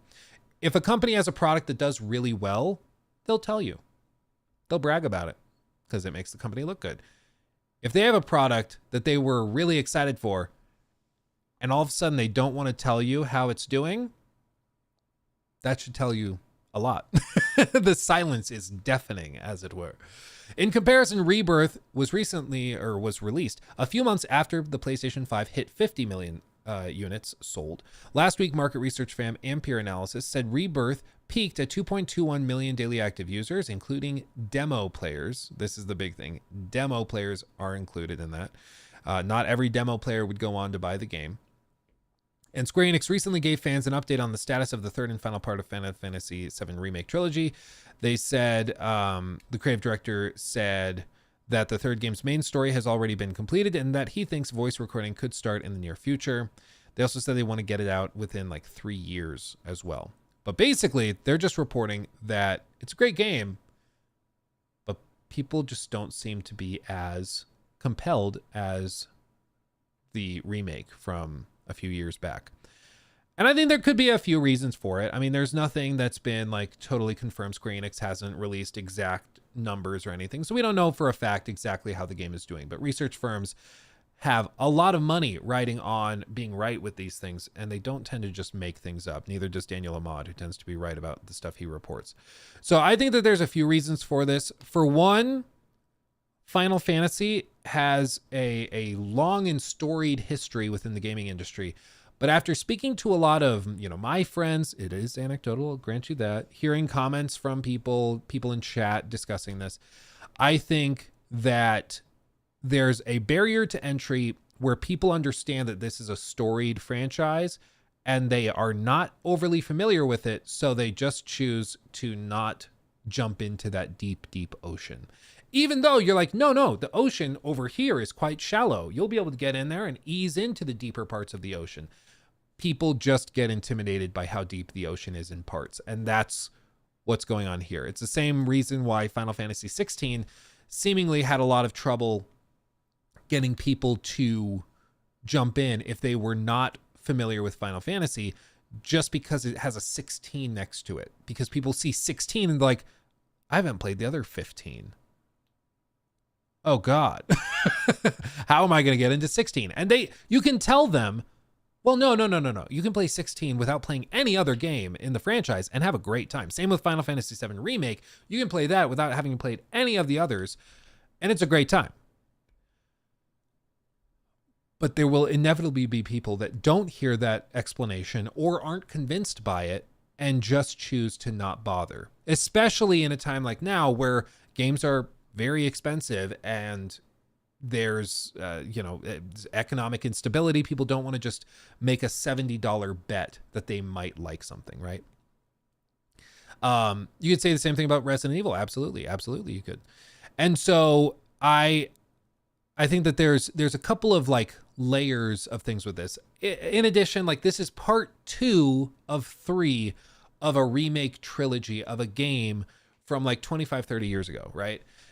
And as a result, I don't think many people are jumping into Rebirth without having already played Remake.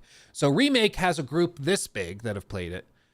Rebirth, I think, is going to be smaller than that, basically by necessity, because while they do have a story explanation and like as previously seen in last episode, they have like a recap thing, but I still think most people, if they're going to play Rebirth, they've already played Remake. So the naming or the initial release of Remake will have this many players.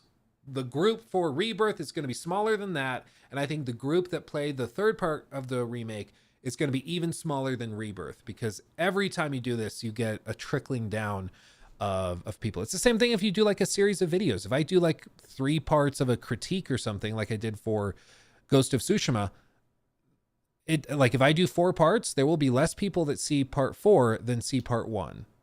It just happens when you do series of things. Like you always end up with some fall off. So I think that it's partly Final Fantasy as a franchise being intimidating to new players. I think it's also that it's part 2 of 3 of a remake trilogy, which already is kind of a weird choice. I know the game is massive and each of these parts of the remake are basically their own epic standalone RPG, but it's still, you shouldn't be surprised when people want to play the other games first or the other parts before they play this. And so now the proposition for Rebirth is not just like, say you just recently got into PlayStation gaming or something in the last like PS5 gen, basically. If you just got into it, you see Final Fantasy VII Rebirth, you hear people talking about it. It gets 5 out of 5 star reviews. People are really enjoying it. You're like, yeah, you can watch a story recap or something, but most people are going to be like, okay, well, but reasonably, I need to play Remake first and then play this. And for some people, that's going to be too big of a speed bump for them to get over. They're just going to turn around and go home. For others, they'll be like, oh yeah, but I still really want to do it. So they'll play Remake, which is going to take them weeks or months. If they're working like a full-time job, have a family, whatever, it's going to take them a while. And they'll buy this game when it's on sale later, which is why player numbers and initial sales are a little bit lower, right? And even among those groups that go back and play the first part of the remake, some of those guys are going to fall off and are not going to play Rebirth because maybe they just didn't like Remake that much, or they played it and were like, yeah, the next game doesn't look that different. I'm fine. You know, I'll watch a story recap of that one or whatever. And so I just think like a lot of this stacks where honestly, if I hadn't played Remake and I was looking at this, I'd be like, yeah, I'll play Remake first, get it on sale because it was going on sale, you know, around the time that this was happening. And I'll just wait and I'll get Final Fantasy VII Rebirth on sale in like 6 months. Because why wouldn't you do that? Like it would just make more sense to just do that. So yeah, and I think Shinji's right. I think many people are waiting for them to complete the trilogy and then they'll play the entire trilogy. And I think that's a totally fair way to do it. If it's like, hey, no, I want to play Final Fantasy VII. So I want to play the whole package when it's done. So call me when you're done. I think that that's very possible. But here's like the broader thing is that each one of these things we've just discussed are an individual barrier to entry. It's an individual door that's preventing people to getting to the good stuff at the other side of it. And, you know, if you just imagine like just a series of rooms, you know, where you've got like a hallway, and then in here you got like a massive room, and this is just filled with treasures beyond your wildest imagination, right? Just filled with treasures. This is Final Fantasy VII Remake and Rebirth. The experience of Final Fantasy VII in a modern package. That's what this pile of gold is. But before you get there, there's just a series of doors that prevent you from getting there. For some people, If you played the originals, if you played the remake, you understand all this. You get to just come in through a secondary entrance and skip all those doors, just walk straight in. You only have the one door, which is the purchase price, and then you get into the treasure, and it's awesome. Other players, though, that have none of that experience, have none of that exposure, they got to go through each one of these, where they walk to the first kind of speed bump, and they're like, oh, but it's Final Fantasy Part 2 of 3 of a remake. I haven't played the first part of the remake, so I should do that first. Oh, but I can just watch a story recap? Okay, I'll just do that. And then they get through that door. And then it's like, okay, but also, I'm not familiar with Final Fantasy at all. Is that something I should be worried about? Should I watch story recaps of Final Fantasy? Maybe a couple are here or there, but it's really not that big of a deal. Okay, I'll get past that. Okay, we move on to this. Okay, well, now it's also a PS5 exclusive. Do I have a PS5? I do? Awesome. I move through this one. Okay, then I go through this. And each time you hit one of these barriers, it's just one thing potentially stopping people from playing and just turning around. Because each time you reach a door, somebody's turning around. There's going to be some percentage of people that give up and leave before they get to the treasure that's through all of these doors and barriers to entry. And that's unfortunate, but it just is how people work. It's why you can't give anybody a reason to dislike your product. Like, you just can't do it. Yeah, it's $70 is another barrier. And that's another piece of like, one of these doors, this one could be that it's $70, and that's a lot of money. And people might not know if they're going to like it or it's going to be worth that. So maybe they just say, I'm going to go back outside and wait till this door falls apart. And this cuts down to like $35, and it goes on sale. And then I'll come back in and I'll get through that door and I'll move on to the next one. Each time there's a barrier to entry, you're going to lose some number of players. The fact that it's PS5 exclusive instead of cross-platform, that's going to lose some players. So I'm not really surprised that a game that has so many barriers, so many doors to get through, might be underperforming slightly, or even significantly. I don't know what to make of it specifically, but we do know that Square Enix has been frustrated recently by broader performance of their games. And the games are wildly impressive. The games are very, very good, but it's just not. They're having trouble, I think, acquiring fresh players, and that's going to be a really tough hurdle to get over, I think, if they continue doing things in this way. It's just an artifact of the current industry, I think. Gee, I went through all those barriers. Yeah, and you had a great time. You got to the treasure at the other side of the door, because there is a pile of treasure to be found if you can get through those barriers. But unfortunately, for a lot of people, each one of those barriers is just enough for them to turn around. And you can't, if you're trying to sell a product, you just don't want that. You just don't want that. Yeah, good thing they have foam stars, exactly, with their $40 skins or whatever it is.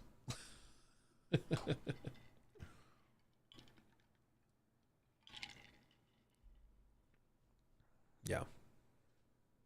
Someone carry me through the doors? Well, I mean, straight up, for something like Monster Hunter, to be clear, this isn't just Final Fantasy. For a game like Monster Hunter, I had a similar thing.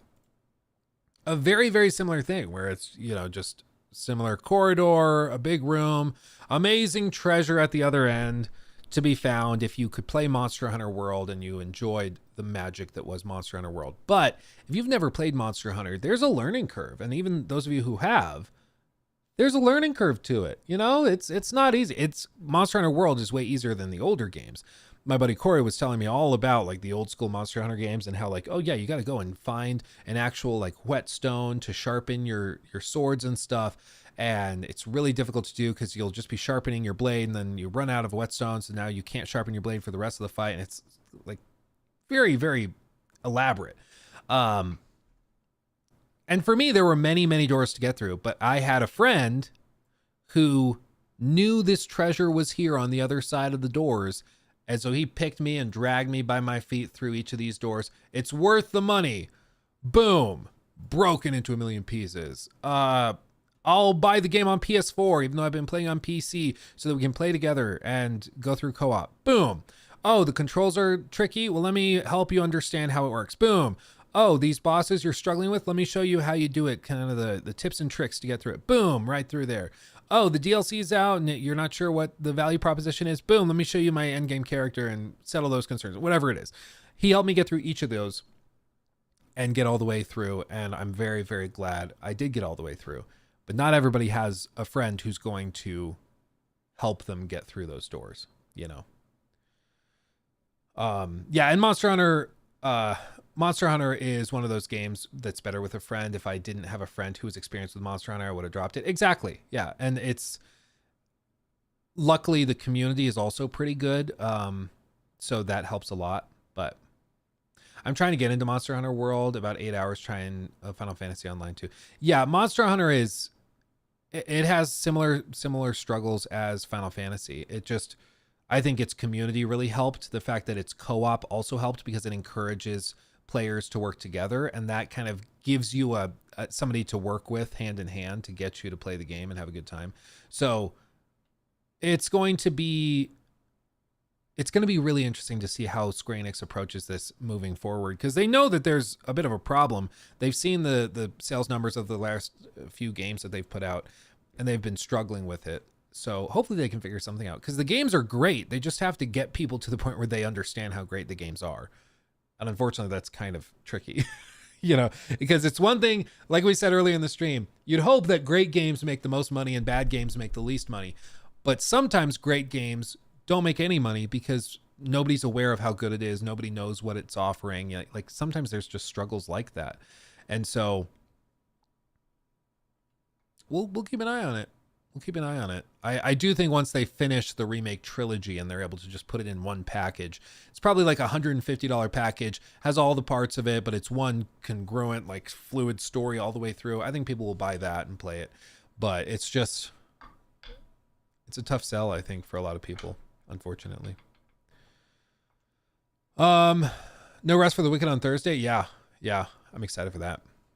The other one we're going to look at is a brand new game, Harold Halibut. I want to show you guys here in a little bit because that seems interesting. Before we do that, I should talk about this.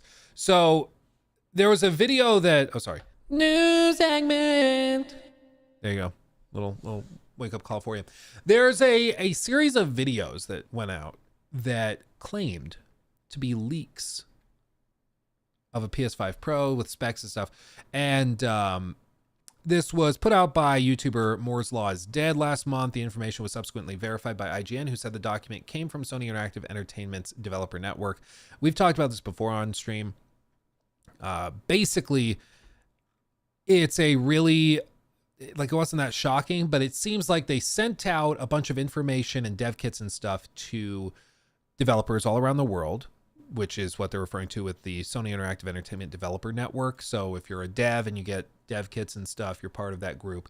And they sent these dev kits out, and once that happened, leaks started hitting. So people saw it, they would take a picture, share it on Reddit or whatever, and the secret's out. And so Sony is naturally kind of peeved about it, but it just is what happens.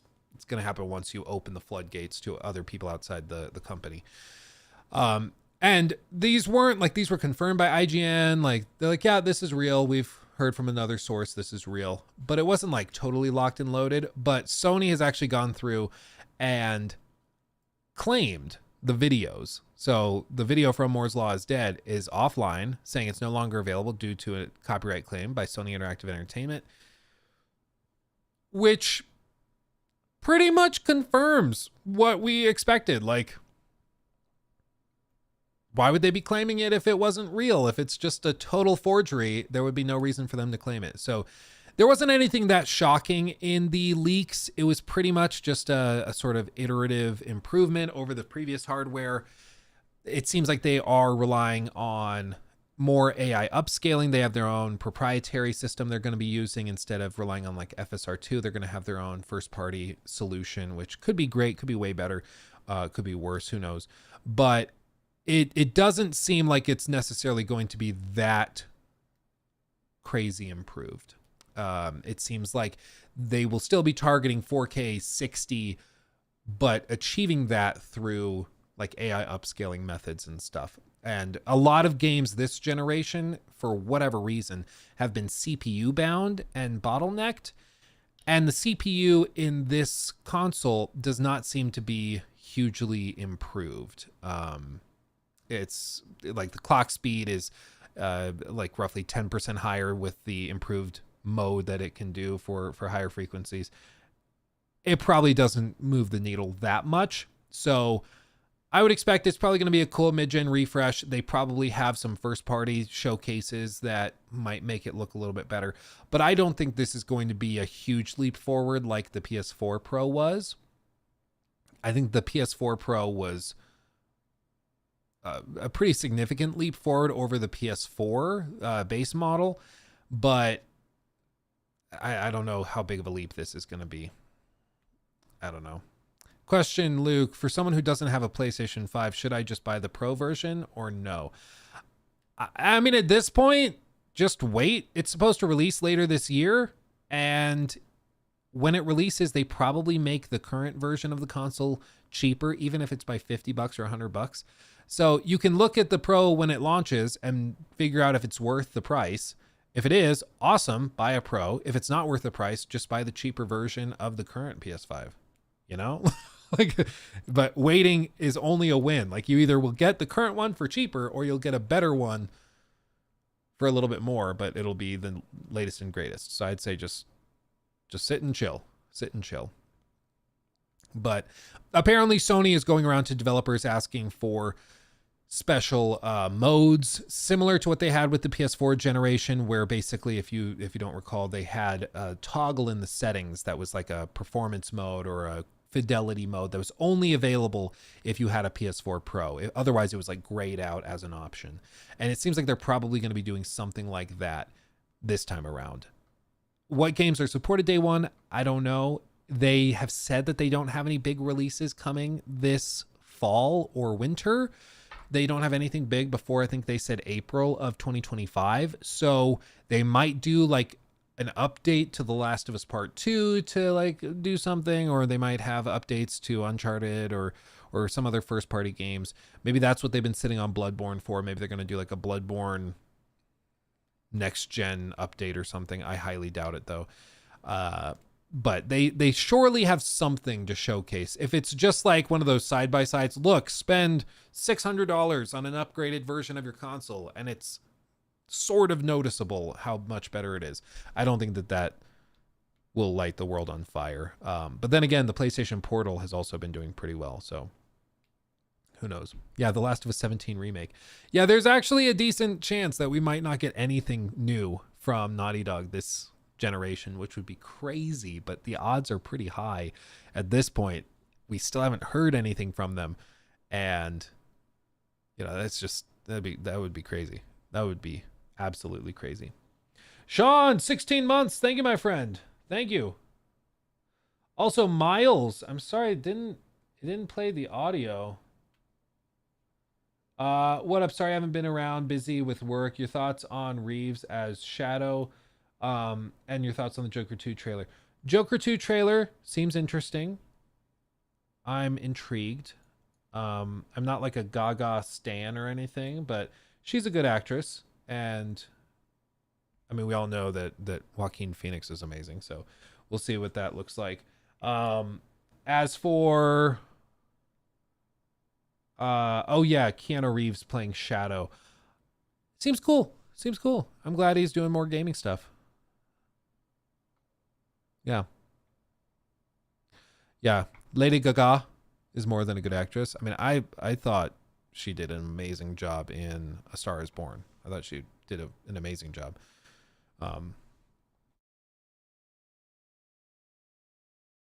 Excuse me, that sneeze came out of nowhere. Oh.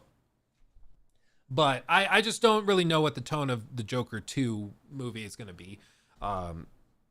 It could be like very haphazard and silly, but like the first movie was very like abstract, and the music and audio, like the parts where he would just break and start like dancing in a really trippy way, like that was really cool. But I don't know what this is going to be like, you know? But I'm into it. I'm excited. But South Park creators Matt and Trey are creating another musical with Kendrick Lamar. Oh, really? Where'd you hear that?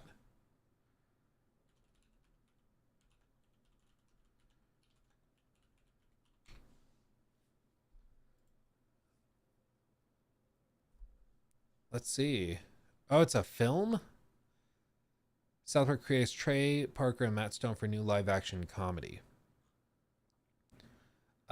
New live action comedy set to release by Paramount Pictures next year. The film will be released summer to hit the screens on 4th of July 2025.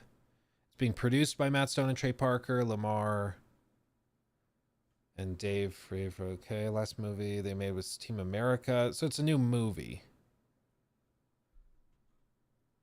Okay.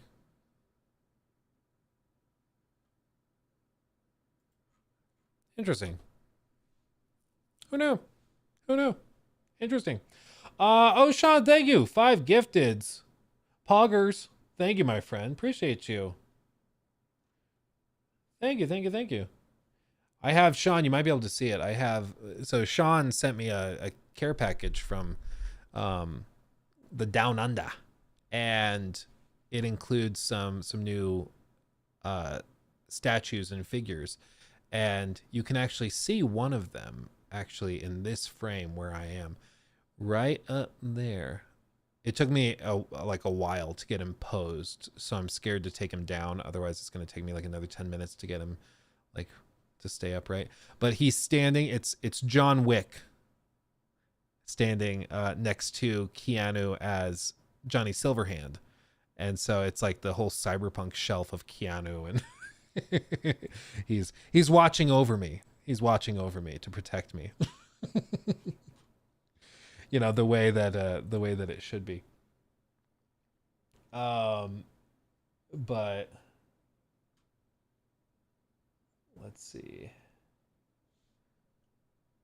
I don't know what my deal is. We're still, yeah, I don't know what the deal is. Maybe it's just a YouTube thing. Are you guys having problems with like YouTube just blanking out on you?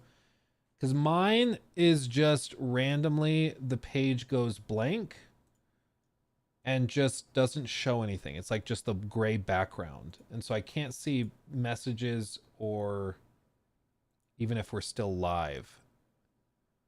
It looks like we're still live.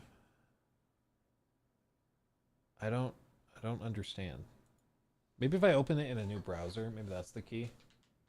Chrome's been giving me grief recently. It's been driving me crazy. Okay. I think chat over here will work. Let me just pull it up over here. Oh, there we go. It's not me, it's you. Okay, yeah. Now it's working. YouTube on web has been terrible for the past few weeks in general. The stream is fine now. Okay, good. Yeah, I don't know what the deal is, but it's been driving me kind of crazy. Do you use ad blockers? Not on this browser.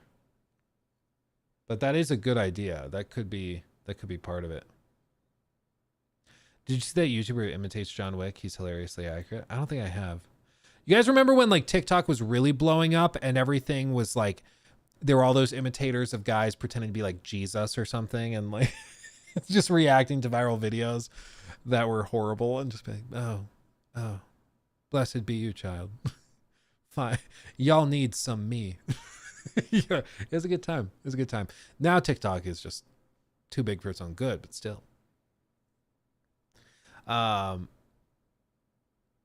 Yeah, YouTube has been terrible for me since they announced their ad block crackdown a while back. Yeah, maybe that's, well, what I have it open in right now is Opera, and maybe that is like, I know they have like a built-in ad blocker, so maybe that's causing problems. Like YouTube is fighting it. Maybe that's what it is. Block ads.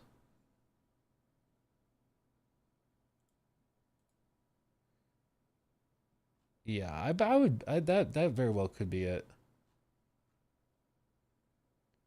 Okay. Okay. I will mess with that. Okay.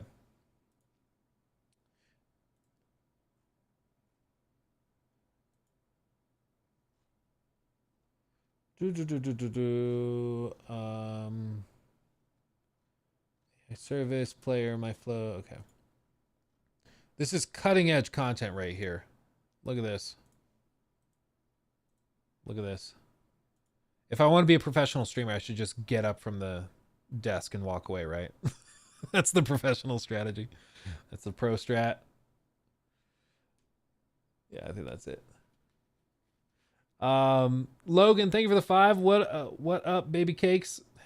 Saw your video about games being expensive and I was thinking, haven't movies also gotten horrifically expensive too? Yes. I mean, it's happened in general. It's like we've seen salaries have to go up for people working in expensive places to live naturally. And inflation skyrocketed. So that means price increases have to go up a lot by themselves. Real estate's gotten stupid expensive. Interest rates have gone up. So financing projects is way more expensive than it's ever been. So like literally every aspect of everything is way more expensive now. So we've seen what would normally be like a 20 to 30 year increase in prices happen in the span of like 3.5 to 4 years. And that is noticeable. Like that you'll notice that real quick. So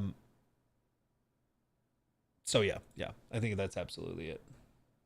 Oh Jesus, Hutch, I just noticed. Sorry, I'm a professional streamer if you can't tell. Everything's broken, so naturally while I'm messing with stuff is when somebody raids. That's funny. Thank you, Hutch, for raiding with 323 people. Appreciate you. Yeah, I'm a professional streamer. Don't worry. Professional streamer. Don't you worry. Don't you worry. Sean, also thank you for the 50 Australian dollar dues. Is Geralt there? Show and tell. My pleasure, dude. Oh yeah, I can pull. I got Geralt actually back by one of the statues I've printed. I can pull them out here in just a second. Thank you guys. Thank you. And brother lady.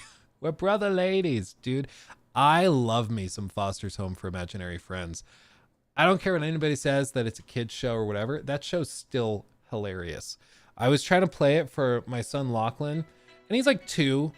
So like it's probably a little bit above where he's at currently. He still likes Mickey Mouse and everything, but I tried to play it for him and he wasn't that into it. But dude, it was very refreshing. I was like, dude, I miss old school Cartoon Network. I think that was Cartoon Network. Was something else. It was something else, dude. We had like Codename Kids Next Door, which was goated. We had Foster's Home for Imaginary Friends. There were so many. And now, like, what do kids have to watch? Like, I don't even know. Miss Rachel? Like, it's not even the same thing. It's not even the same thing. Kids missed out, dude. Back in the day. Oh, Ben 10. Oh, dude, this is like a... Yeah, Bluey. Bluey is unironically really good, but... I remember, like, we would go out in the backyard and play Codename Kids Next Door. Like, we had our own code names. I don't remember what mine was, but, like, we would actually go out and pretend to be, like, the agents and going around doing stuff. It was so good, dude.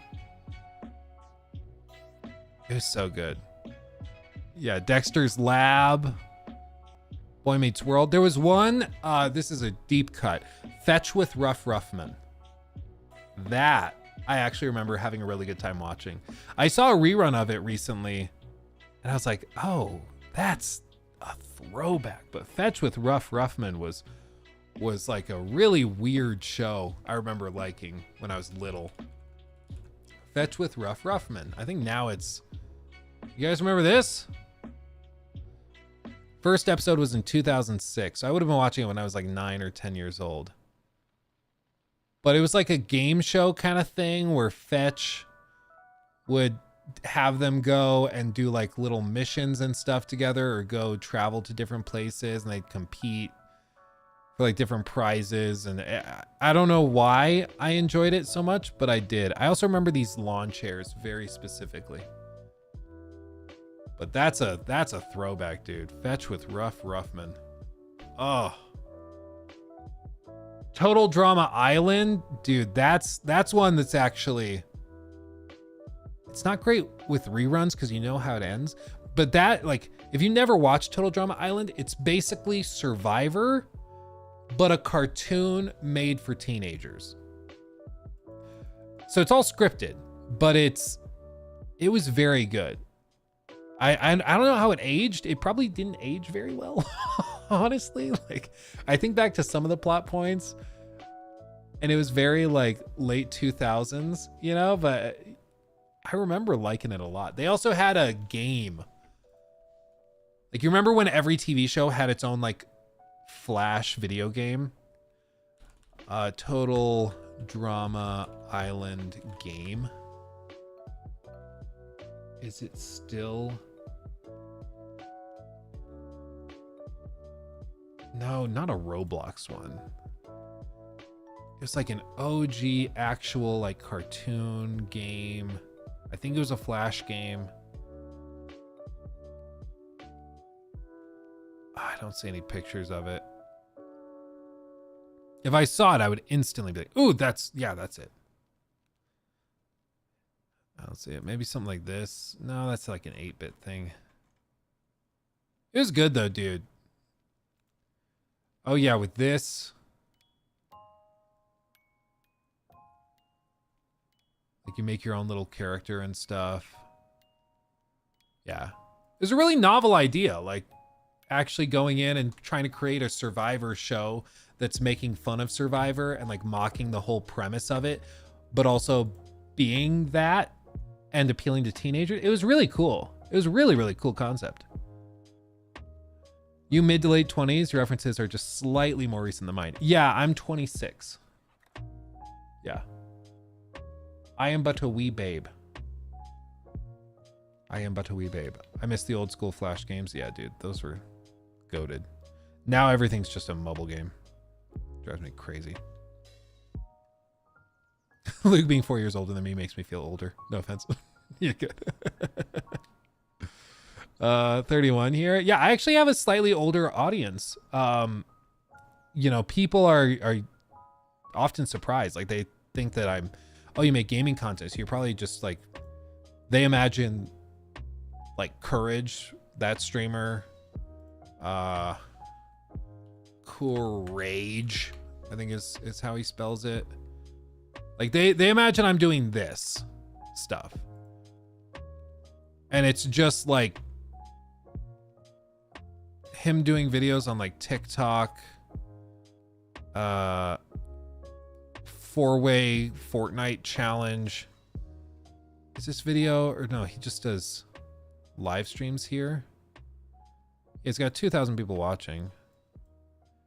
Like, so they just imagine this, like that I'm playing Fortnite for like teens and preteens.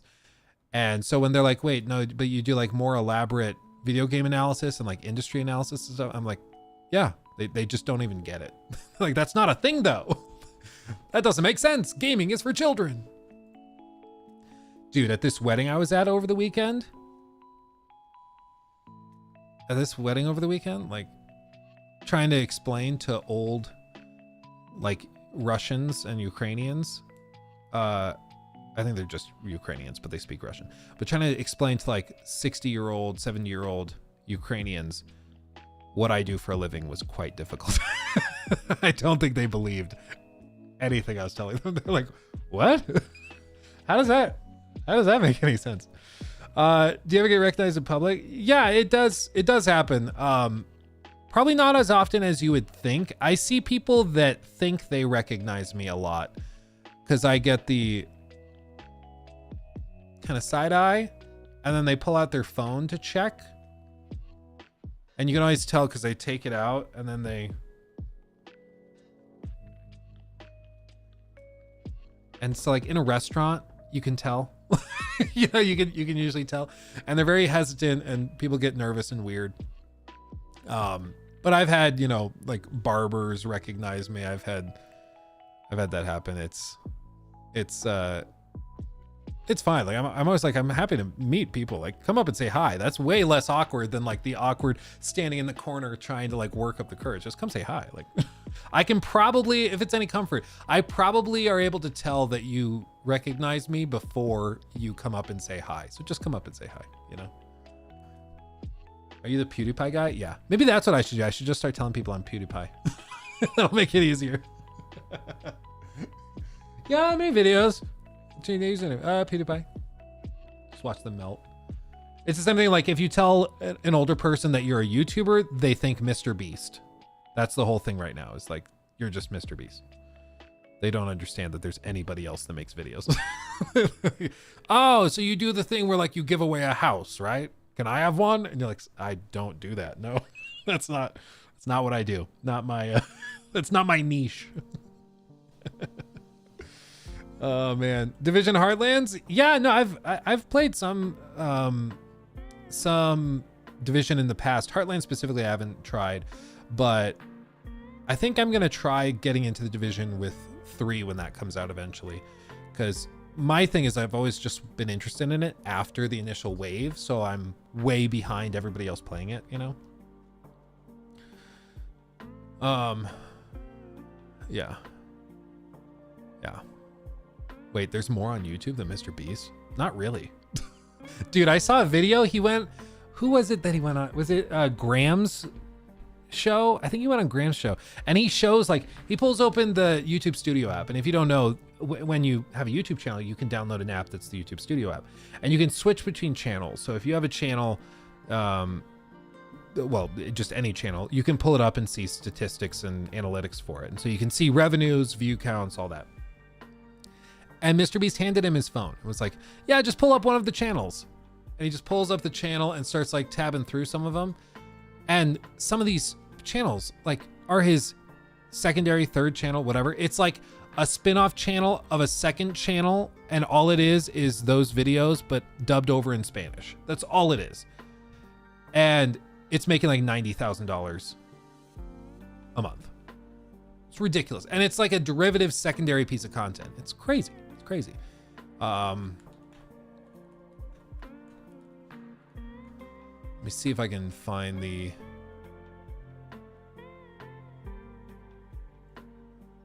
Yeah, there's this one. I don't know whose video this is. Maybe it wasn't Graham. Here, play. Make sound. Which I make off YouTube. Yeah, this is like a rip of it. 531,000. Full disclosure, it's late at night. I haven't uploaded in a while. When we uploaded the island video, we were doing 5 million an hour. So here's... Look at all the channels. So like Mr. Beast Gaming in Spanish, 4.7 million. Mr. Bro, I don't know what that is, 4.2 million. Mr. Beast Brazil, 4.92 million.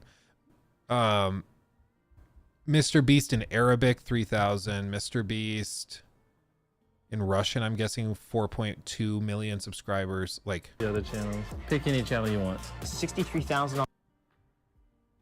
Like this is a spin-off channel of a spin-off channel, and it's doing 63,000 in a month. It's brilliant. Yeah, no, it's great. It's why like the whole idea of taking the base content that you make and then find other ways to monetize it and build on it, that's how you do it. Like for us, I do these streams. The streams might make a little bit of moolah. We might get some tips or super chats or membership subs, whatever. But not like crazy. Nobody's getting rich, you know. It's I couldn't live off of the stream revenue, right? Certainly couldn't provide for like a family and 2 kids. But it's okay because I have the other main channel, and because we cut clips from these streams that turn into Luke Stevens live clips and actual videos. And then from there we go and have like, Trevor, my short form content editor, he goes in and he cuts TikToks and YouTube shorts from it. So I only am doing one thing. I'm streaming here, and then my team comes in and helps build out the rest of the content. And if I don't know if it would be profitable, but if we went and then took my main channel videos, made a spin-off channel and started dubbing them over in Spanish, maybe that's a good way to make extra money. Maybe, you know, it's the video's done. I just need somebody to go translate it and then dub it over, and then we re-render the video and upload it. It's one guy's job. And as long as it's self-sustaining, that's free exposure, you know, that's great. Easy money. Luke Stevens vlogs when? I used to do vlogs. They're just very, very time consuming. And honestly, my day-to-day since having kids is not something I would really want to share. And I also don't know if it would be that interesting, you know? Like, for me, I don't want to be that guy that's filming his kids going to the park and like trying to make content around that. I don't want to film them growing up so that I can monetize it. I'd rather like film videos I want to make for video's sake, and then their childhood can be their childhood. And when they're older, maybe they want to be in videos, we could do that. But as of right now, I'm just not really that interested in that type of thing. And beyond that, I just don't think, like, I finish streaming here and then I'm going to respond to 15,000 emails and I'm going to like script out videos and then we're going to film some videos and I'm going to send those off to be edited. Like I'm not doing that much exciting stuff. So I don't know if it'd be that interesting.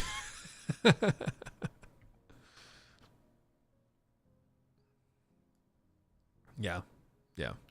Anyway. Would you go back to opening videos with "What's up, my people"? Did I ever do that? Oh God, cringe.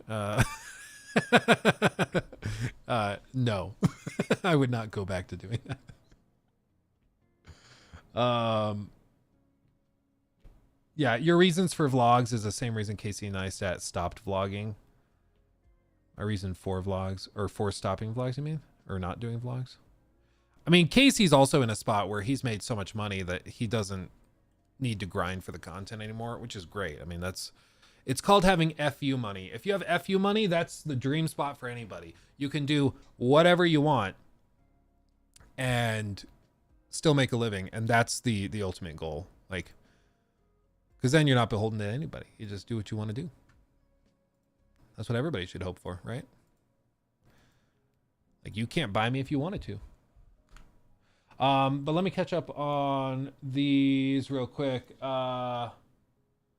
And yeah, your brother later, you're totally right. I read your comment, or I read your name, and then I forgot to read the comment because I got distracted about Foster's Home for Imaginary Friends. That's why this stream is basically just ADHD, the stream.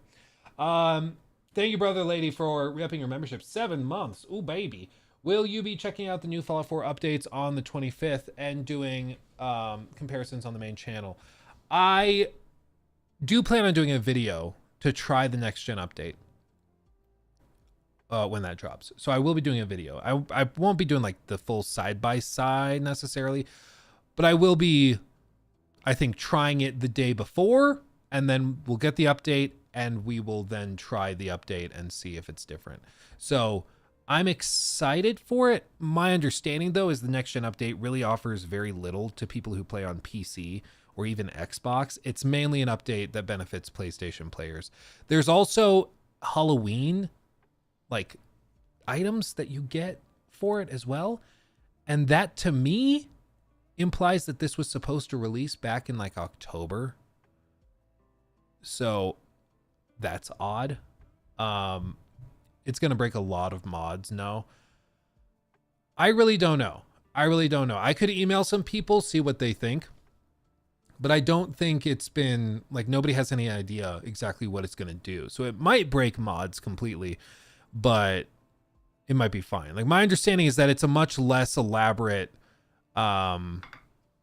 update than like a Skyrim Anniversary Edition, which is fair. I mean, it's free, but it's like the Anniversary Edition of Skyrim broke everything because it redid a lot of stuff. With this, it just sounds like they're tweaking some little bitty things here and there and dropping some Halloween stuff. So yeah. I believe Fallout London was delayed because of the fear of mods breaking. Oh, really? Did they officially do that? Fallout London.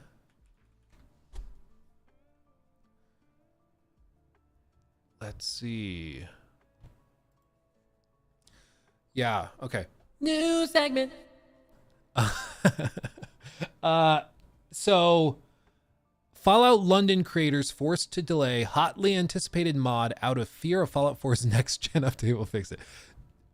Dude, it's so funny that they're the most hardcore mods, the people that like the modders that work their butts off to keep these games alive for a decade after launch, They're just like, oh yeah, no, when the company that made this thing releases an update, yeah, it's going to break everything. So we're just going to wait. It's just, this is how it works. This is just what we've come to expect.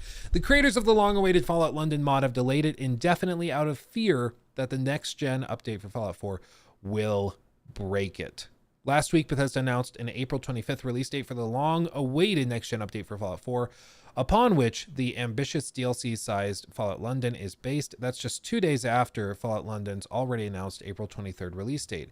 As modders have experienced in the past, Bethesda game updates have a tendency to break existing mods, and it's exactly that fear that sparked an announcement from a clearly exacerbated Fallout London mod team. Quote, "We've just been tweaking and testing nonstop in order to get things as stable as we can for you, all in time for that release," said the project lead Dean Carter in an announcement video. But with the new update dropping just 48 hours later, the past 4 years of work stand to just simply break.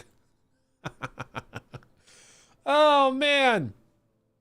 Like, yeah, this big update, yeah, it's just going to break and potentially ruin 4 years of work. No big deal, whatever. The expectation is the Fallout 4 update will break the Fallout 4 script extender upon which Fallout London and many other Fallout mods rely. And so Team Full-On must wait for the creators of Fallout 4 script extender to issue compatibility fixes of their own before it can hit the go button on Fallout London. But without knowing when those modders, who are all volunteers, will have the time to deal with the problem, a new Fallout London release date is impossible to announce. Carter is clearly disappointed with the delay.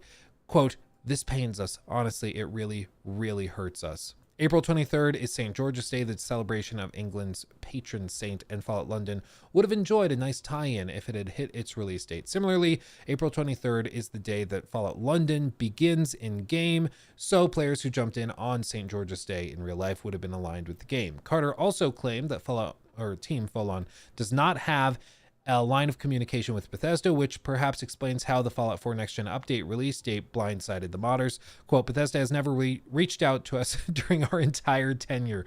We've never had an in-depth conversation with them, ever." Bethesda never changes. Dude, it's crazy to me that they've never even reached out. If you don't know Fallout London, like, Fallout London is a crazy ambitious project. It is massive. I mean, they've dropped this trailer. Greetings and welcome to the latest update for Fallout London.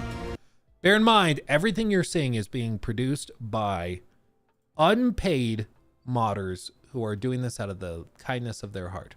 This will be our most significant update to date, revealing more than ever before about what we have been working hard on for the past few years, laying out the path to release, and announcing our official release date. Over the past 3 years, a core team of at least 50 people spread over each core department have spent tens of thousands of hours on the hard graft and development of the game-sized mod Fallout London, with over 200 individuals contributing in some way to its completion. After all this hard work, the game is now at a functional content complete stage. However, due to some unforeseen delays, we have not completed the polish and testing we want to do before release. And so, we will be pushing back the release to a few months later than originally planned. We'll explain more about this and the road to release later in the video. And that was targeting April 23rd. So the game is just massive. I mean, you can see how many crazy things they've done here. Like, I'll let him explain. Which is the leafy suburbs of Bromley with its 261 cells. The trendy canal paths of Camden with 305 cells.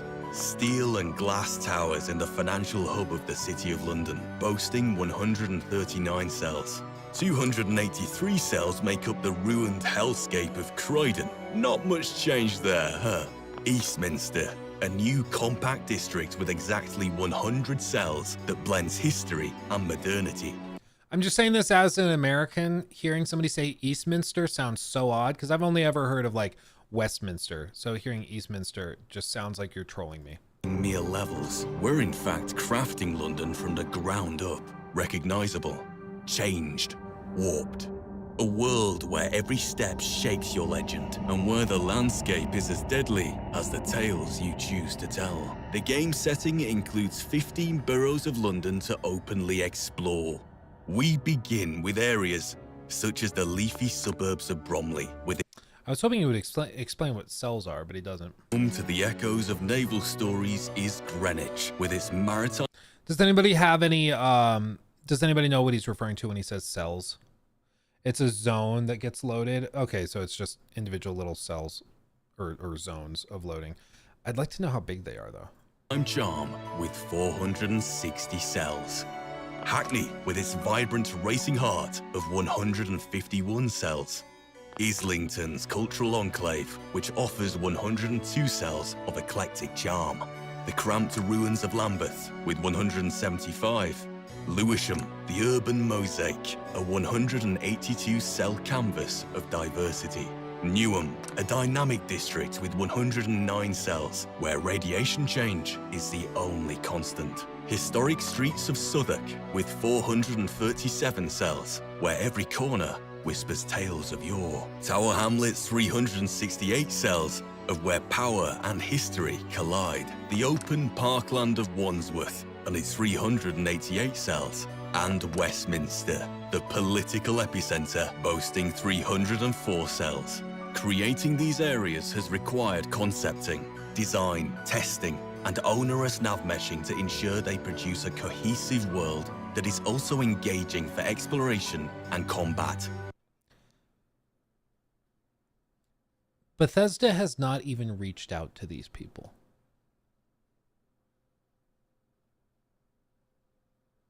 That's crazy. For reference, the vanilla base game has 2,965 cells. Far Harbor has 937 cells. I didn't count up. How many cells does this have in total? I don't see them listed. That's crazy. Yeah. Dark Spider, exactly. You're quoting me before I even say it because I say it so often. That's crazy. That's crazy. I just don't understand it. Like, it's genuinely baffling. If I were making a game, or if I worked at a studio and I had like some sort of say, and I saw that our fans were doing something this elaborate, I would fly them out to the studio. I would like dine them and I would wine and dine. I would give them back rubs, whatever they want. Like, this is crazy. This is basically keeping a game afloat. And they're doing it for free. Fallout London is 3,700 cells, at least from what I could find. So it's bigger in terms of scale than Fallout 4's base map is. That's madness. Yeah, I would hire them, first of all. I mean, if this... I'd ask them to see what it's actually like. And if it's decent, I'd be like, yeah, do you guys want to like come work with us? We'll give you resources. Like, it's one of the things where I'm genuinely confused. Why wouldn't they go in there if they saw the potential this had, hire this team, be like, hey, we'll offer you guys jobs. We'll still make this available for free, but we're going to give you resources. We're going to make this canonical because we have the resources to do that and we have the authority to do it. And we'll do all of that. But they don't want to do that. Isn't Bethesda butthurt about New Vegas? Why would they care about this? Well, that's the vibe it gives off. Like, it might be that, oh, maybe it's like a regulatory thing, or maybe they can't go over there and reach out with them without all these extra approvals. And so they're just going to smile and nod and ignore it. Otherwise, it might be infringing on copyrights or whatever. Maybe that's what it is. But it comes off as they're like pissy that these guys are doing such a great job and people are so stoked about this over and above what Bethesda's been doing. I mean, Bethesda's been working for years on like Starfield. It comes out, people are like bored of it instantaneously. But this, people are getting super stoked on. And it has a lot of potential. Like, if this were announced as a new Fallout game that's like from a smaller team, kind of like a Lost Legacy spin-off title, I think people would be super pumped about it. People would be so excited. Even if it's like same tool set as Fallout 4, but just a new Fallout story. People would be in love with it. It's just crazy. And again, it's a mod. It's wild. But with a combined total of 3,700 Oh, I just needed to hit play for 5 seconds and it would have told me how many cells. 64 cells, lock, stock and barrel. Amongst these eclectic London boroughs are an additional mix of areas, with a final total of 11 fascinatingly diverse world spaces, 337 detailed interior cells, 48 of which are the scale of the base game's Corvega factory, and a total of 7 unique settlements for you to build to your heart's content. The total area covered by our world is equivalent to the base game Commonwealth and Far Harbor DLC combined. This lofty world space size makes Fallout London one of the largest mods for Fallout 4 to date.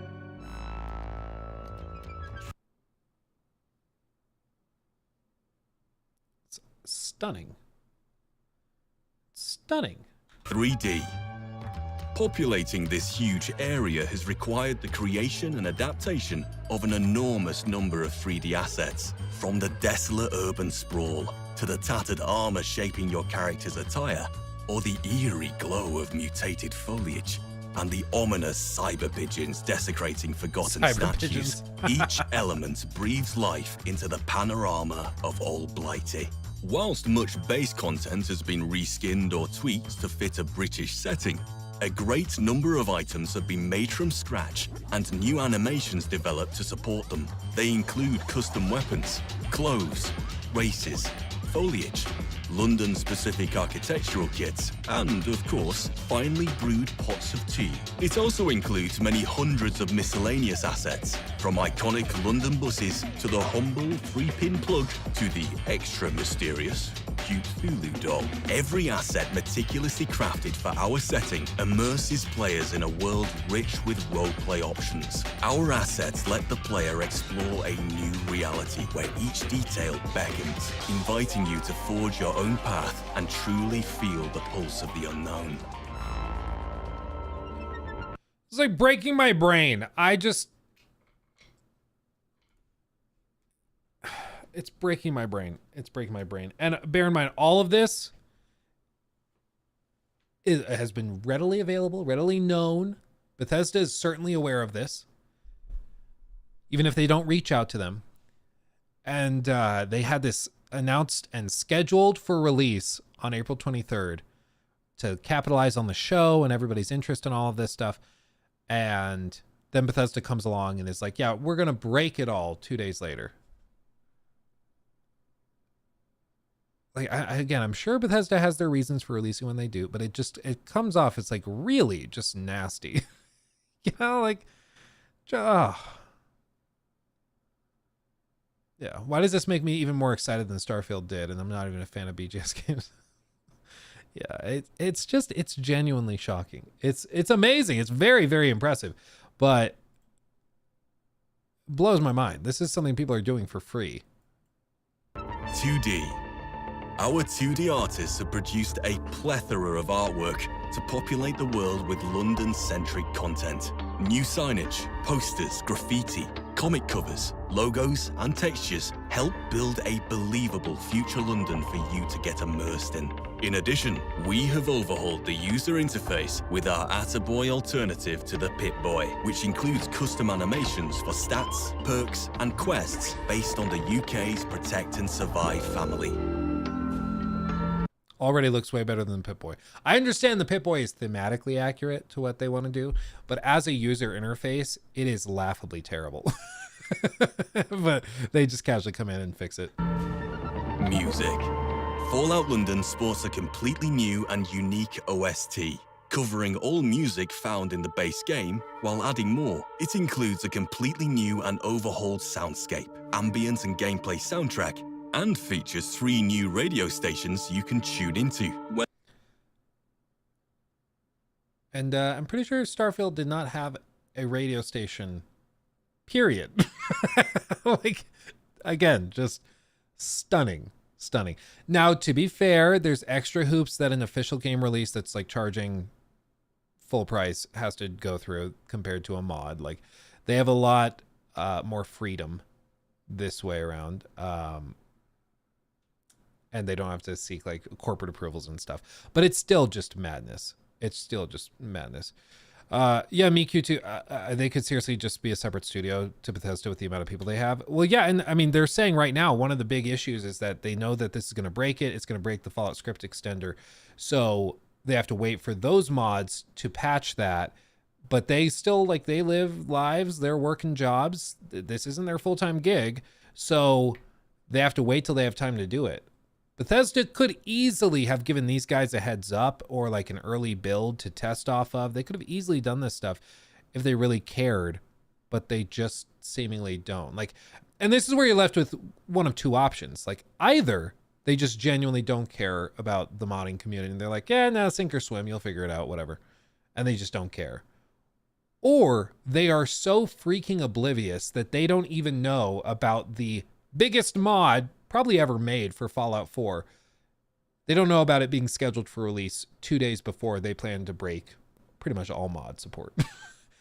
Either option's not great, because there's no way that they could be aware of this release and how they're going to probably break it with their update and all this stuff, and know that you know, this is happening, and then also still care about the modders and about the project. That can't be true at the same time. And it also can't be true at the same time that they care but also don't care. So like, either way, Bethesda just comes off as looking really, really slimy. 100%. I think that Bethesda is oblivious to the fact that their modders are what make their games live as long as they do. Well, but at the same time, Demon Frog, that's what it is. At the same time, Bethesda says that, like, they don't want to move away from the creation engine, for example, because of the mod support, because it helps their modders keep their games alive and all of this stuff.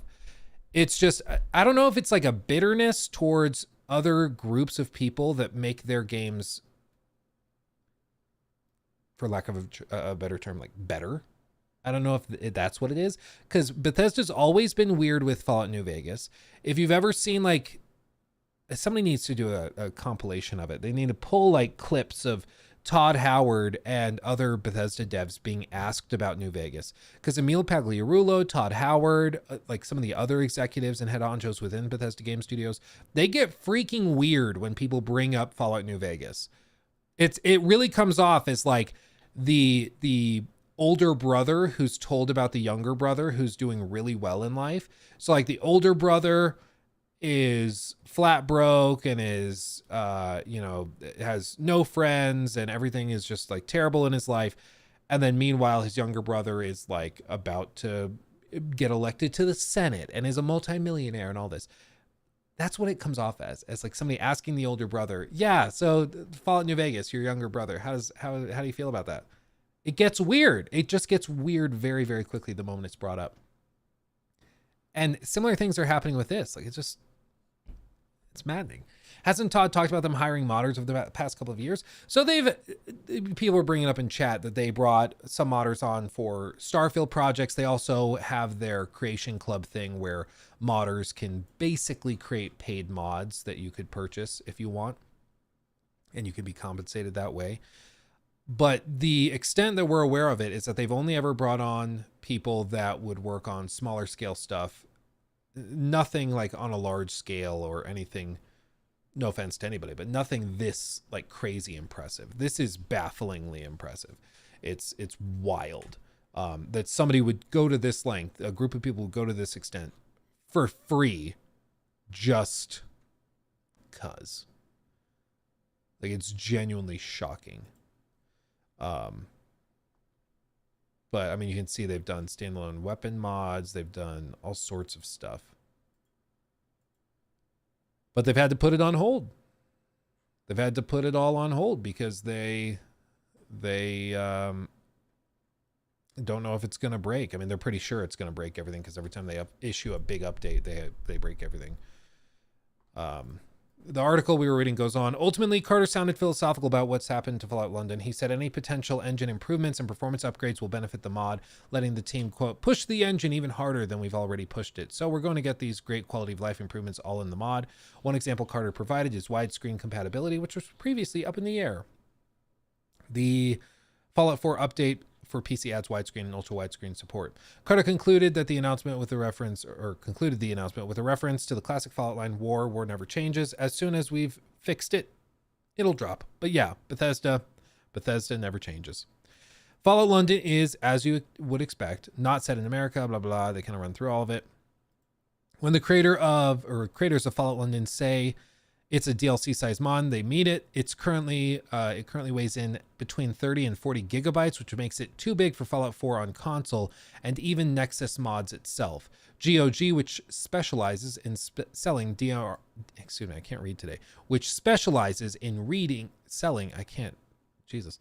selling DRM-free PC games, has apparently stepped in to make Fallout London available to Fallout 4 owners across GOG, Steam, and potentially the Epic Games Store as well, after the next-gen update goes live. So shout out to GOG. If you don't know GOG,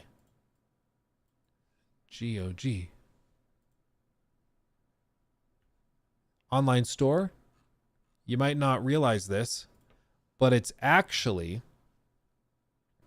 part of the CDPR group.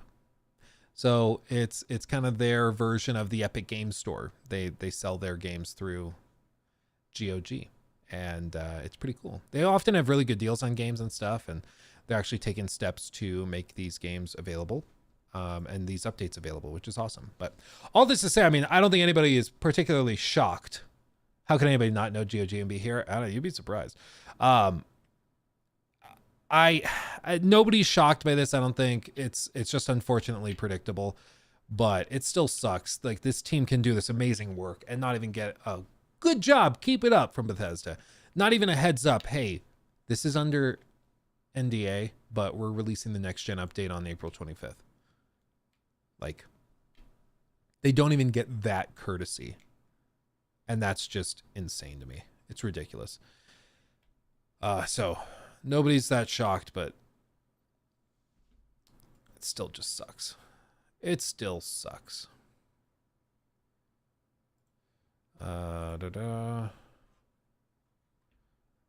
Okay. Should we do here? We'll do this as a separate segment, Jacob. New segment. There you go. So you ask in chat, what is the news with the Starfield DLC? No news, no teasers, nothing. What happened to it? That's a very good question. And it's one we've all been wondering about, because we've compared the previous DLC for like Fallout 4. If you haven't seen those videos or anything, no worries. It's basically just right here. You can see like they released a bunch of DLC by this point in the game's life cycle for Fallout 4. So Fallout 4 launched in like November of 2020. There we go. Or of 2015 rather. And so after 4 months or so, we got the Automatron DLC. We got Wasteland Workshop shortly after. Far Harbor released within 6 months of the game's launch. Nuka World released within a year of the game's launch. So we had like 2 major story drops within that time and a bunch of other DLC. Starfield has gotten a couple of updates here and there to improve stability and performance, but nothing really substantive or anything like that. Which is really, really unfortunate. And it's just a little weird because we know that there's a DLC coming called Shattered Space, but we haven't seen anything beyond that.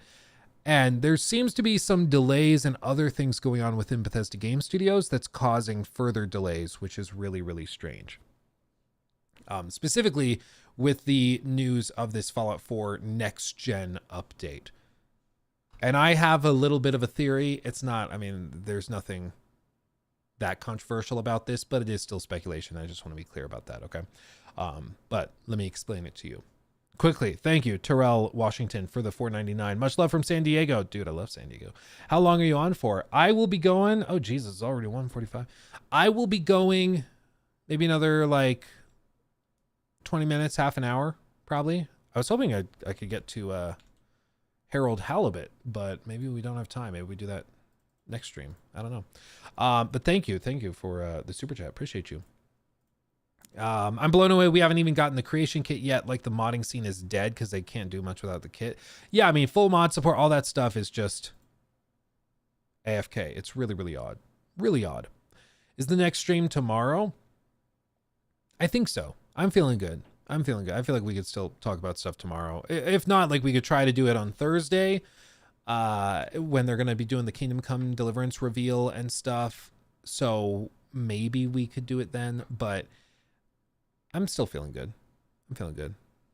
So I think so. Every day. Yeah, dude. I mean, I would like to stream every day. But anyway. So what was I saying? Oh yeah, what I was saying. So with the Fallout 4 Next Gen update, there's some interesting little tidbits. The product offerings are fine. So for example, they outline how it's going to add ultra wide support and super giga ultra wide support, which is a cool addition to have officially. You previously had to do it through mods. It would be a little not great. It just didn't work perfectly, but to have official support now, that's cool. Love that. So they outline it. Yeah, it'll be native applications. So you'll be able to actually play it on an actual Xbox Series app or a PlayStation 5 app as opposed to a PS4 or Xbox One app, which cool. Doesn't matter that much on Xbox, but on PlayStation that matters for performance. It'll offer performance mode and quality mode settings, stability improvements and fixes. It'll be playable up to 60 FPS with increased resolution. All great stuff. Elsewhere, Fallout 4 on PS4 and Xbox One will also get free updates with stability improvements, login, and quest fixes, they said in their blog post. And finally, a free Fallout 4 update for PC adds widescreen support, ultra-wide support, as well as fixes to creation kit and various quest updates. Again, as we outlined in the previous segment, probably also breaking a lot of mods in the process. Whenever they mess with like creation kit stuff, it's going to break tons of mods. Like it just will. Yeah, PC players will see some improvements as well, blah, blah, blah. Nothing too crazy. If we pull up the actual blog post though, we go in here, they also outline some other items you can get. Halloween Workshop. Leftover from an ill-fated Halloween party thrown by the New England Technocratic Society, these 38 new Halloween decorations include witches, cauldrons, ghouls, and more. Decorate for Halloween and make your settlement spooky all year round. This far and away was the most out-of-pocket thing that they announced. It's just really weird and random. I was like, okay, I get all this stuff. Weapon packs, makeshift weapon packs, kind of in line with the show where we see the junk cannons a lot. Okay, that could appeal to some people. Enclave remnants, workshop item, and yeah, new uniforms. Previously released Creation Club content, so they're just including it now instead of charging you for it. Cool. But this is just the most random thing. And I think it's because, and this is, you know, I guess sort of a theory, speculation, whatever. But to me, if there's out-of-pocket Halloween decorations including in this, it's probably safe to say that they originally were guessing this would come out sometime around Halloween. I don't think that that's crazy. I think they probably were initially thinking, okay, well, this offering, this package, maybe we toss it out sometime in like October, and we'll go from there. And some way along the way, like either they had to divert effort and developers to other projects or something else that was more pressing. And then they came back to this later when they had time. And by then they're like, well, we already made all this stuff. Let's just throw it in the package. It'll be included, whatever. I know bombs dropped on Halloween. That's why. Exactly. Like, I do think that that's thematically what they're doing. But it's also not Halloween. It is April. So to me, it makes sense that they were trying to do all of this in one package if it were to land around that time. Total speculation. There's nothing confirming that, but I get the vibe that they probably dropped this. Some of the developers that were working on the engine overhauls and improvements and stuff probably went over and started working on Starfield improvements because they made a handful of improvements to Starfield around that time, late in the fall and around the holiday season. And then this probably got pushed back and they're like, okay, well now we'll just shoot for closer to the show. But it seems like there were a series of delays at some point in this process. But the whole thing has been really oddly communicated, and there's been a lack of communication with it, where this was supposed to release previously. They didn't give out clear release dates. They didn't say when this was coming. They didn't make clear what was happening with it.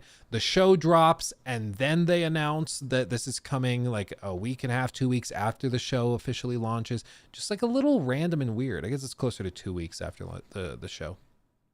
So the whole thing has just been very, very thrown together is what it feels like. It's like, okay, well, if you had this, why wouldn't you drop this like the day before the show drops or the day after the show drops when the hype is at its peak? And then everybody goes to download Fallout 4. Oh, and it's also got a next gen update. That's awesome. I don't know why they're doing it like 2 weeks after the fact. And I think you're right, Pretty. It comes off to me as like just they're disorganized and they're kind of running around like chickens with their heads cut off. And it just seems like broadly there's a lack of communication. Now, I've at this point heard from 3 different developers. I almost did 4. 3 different developers. As part of like my Starfield survey thing that I did and other discussions I've had, I've heard from multiple people, 3 different people that have direct knowledge of the inner workings of Bethesda Game Studios is how I'll put it. And these people have explained pretty clearly to me that the way that Bethesda is structured currently is pretty disjointed. So how they do it is they're concerned with secrecy for one and privacy. So they keep one hand doing something over here and the other hand is over here and they never know what the other one is doing.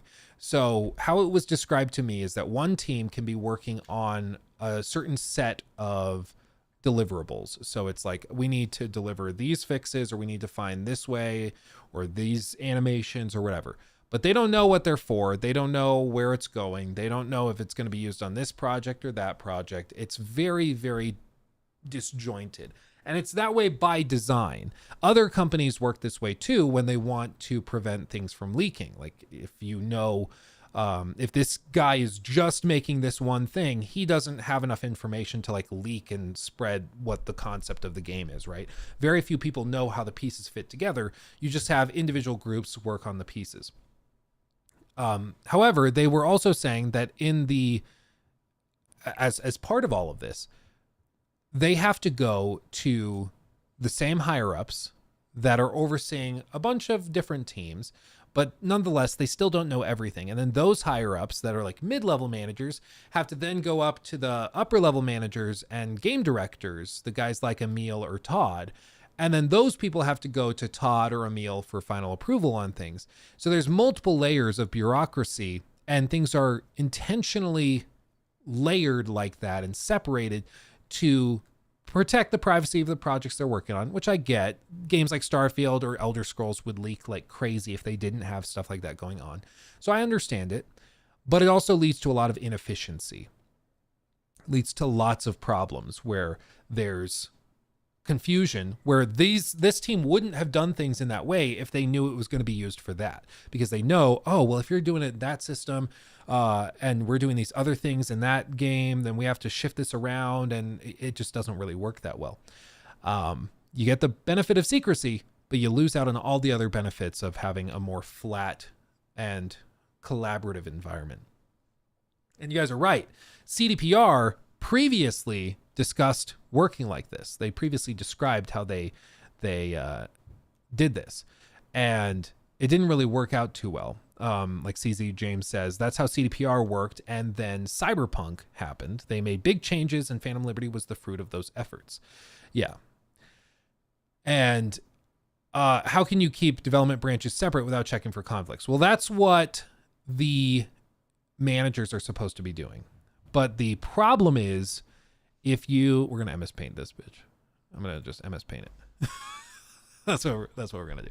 So the problem is that if you have Todd, almighty Todd, and then underneath Todd, you have a few other managers, let's say, okay? And they all report directly to Todd. And then you have a series of middle managers that all go out underneath them. And these guys have their own teams. They do their own thing. This is pretty normal for corporate work. I mean, even Apple and Microsoft for hardware teams are going to be working this way, right? So each of these is their own middle manager. And then each of these guys are running teams that could be 5, 10 people large. It could be just one dude. It could be totally varied. But this might be like the tech side, and then this is like stories. This is like a meal, and then this is maybe gameplay. So you have all this kind of segmented away in different ways. But then these guys each have their own things. $10 Australian through Super Oh, there you Chat. Jean. Sent through a PP dono bud. Hope Oh, you thank like you, the my gear for the friend. kids. Pulled a sickie today just because why not? We haven't done a shooting Hell the yeah. shit with Sean segment in a while. Left new segments on Discord. Yeah, dude. If you guys have not been around for that long, we'll occasionally have Sean on, and he gives us the tales of his escapades of well, I mean, there's many stories we've been through, but like, you know, dating in Australia as an Irishman and things like that. It's very, very entertaining, a very good time. We maybe Friday we do that. That'd be super fun. That'd be super fun. I've got 3 minutes left on this stream before I have to go, but yeah, maybe we do that Friday. That could be super fun. And thank you for the PayPal donation. Appreciate you so much. Thank you. Pogs again in the chat for Sean. Yeah, it's always very, very good time. I look forward very much to Sean's stories. It makes me feel like my life is so boring. I'm going to be real. Yeah. Sean and Finance Friday. Yeah. But yeah, with all this, it's super, super segmented. This is how a lot of companies work, and it can work in some contexts. If you're doing like you're designing a cell phone, if Apple is working on like the next iPhone, they can have the camera team working separate. Like camera team can be working separate from the display team, can be working separate from the like microchip team, can be working separate from the manufacturing team. Like they'll check in, the supervising managers will check in and make sure everything's working together, but the display guys don't need to know what the CPU guys are doing. They don't need to know what the camera guys are doing. They can separate them out. In game development though, it's a creative collaborative effort. It's just different. And that's what makes game development so hard, is that it's both technical, but it's also very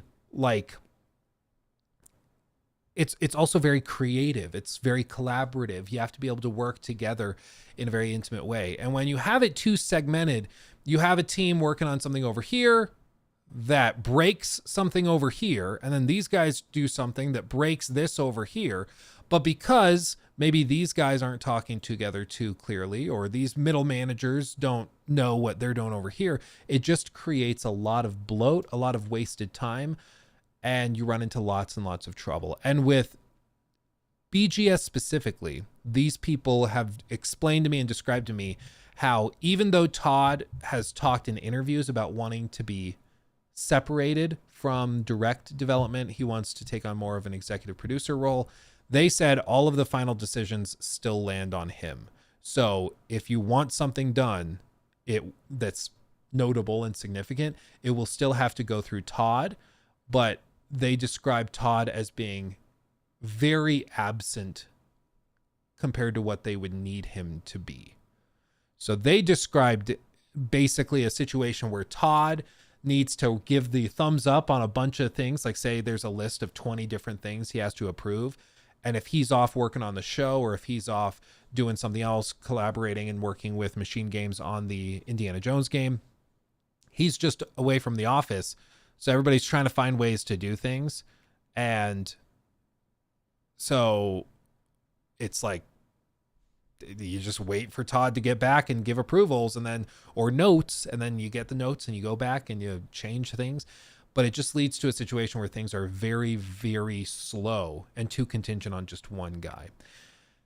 And it causes problems. Yeah, Shinji, I think Todd has centralized too much power. He should give his subordinates some creative liberties. Well, evidently when he's done that, they've run into problems with issues. And that's derivative. They've run into problems with issues.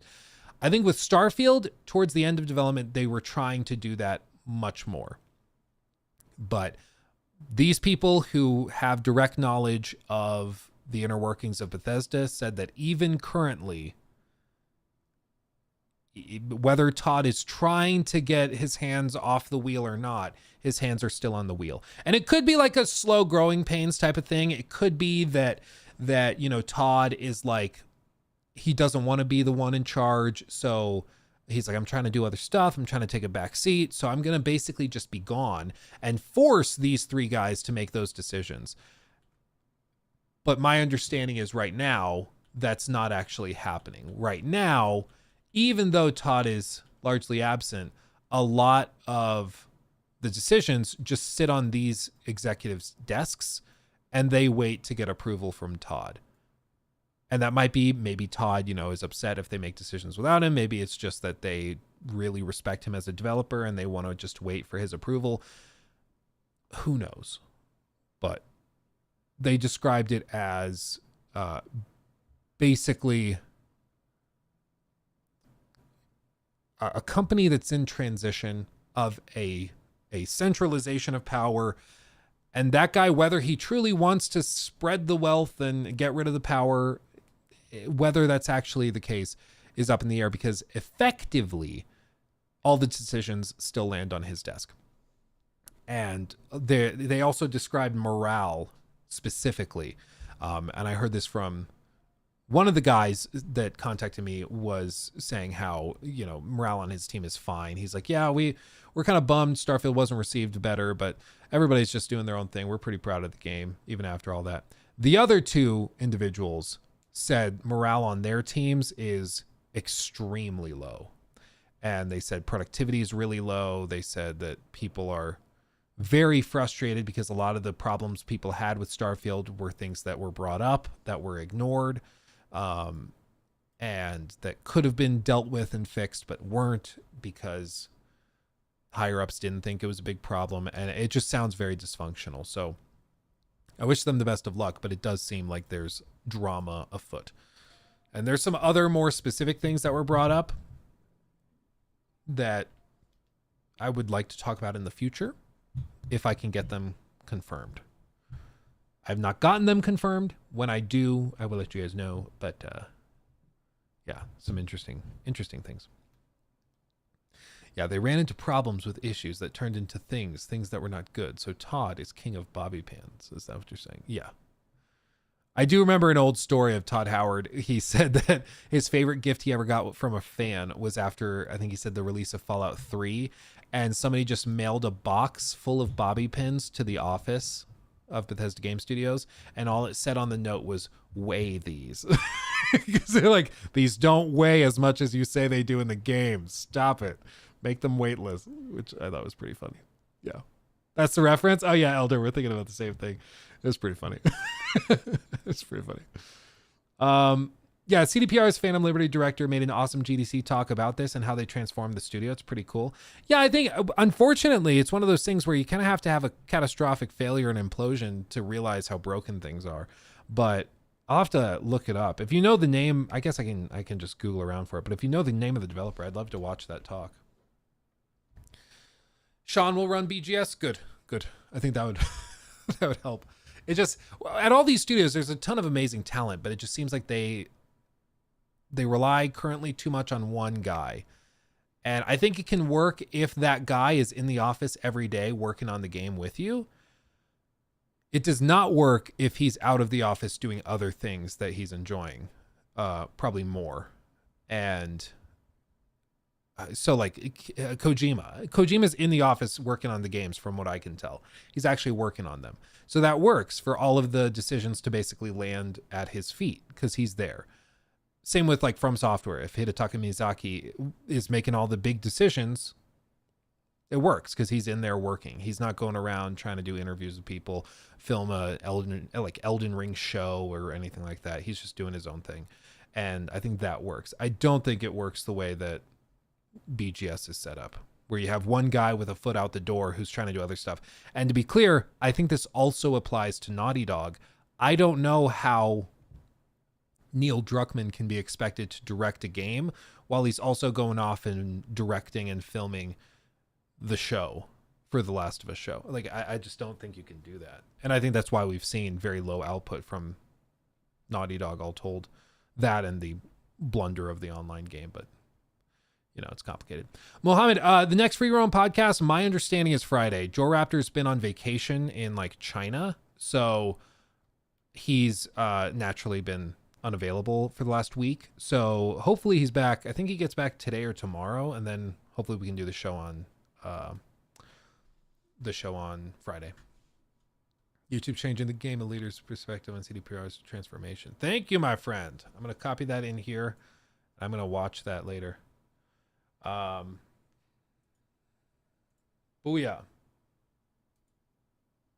Got it. Thank you. From Gabe Amantangelo.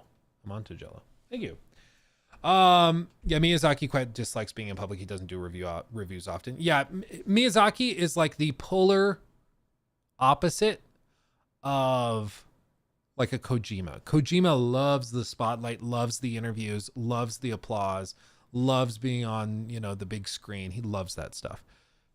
Hidetaka is like, I make games. I like making games. That's what I'm going to do. I'm going to make really good games. And that's what he does. And I respect it. And I think Todd used to be that way when you go back and watch earlier videos of Todd. But I think since then, he's been hanging out with Jeff Keighley too much. But anyway, all of you guys are amazing. Thank you so much. You guys are extremely generous. Thank you to all the new followers on Twitch. Thank you to Hutch for rating. That was crazy. Thank you to everybody who sent in super chats, memberships, subs, all of that stuff.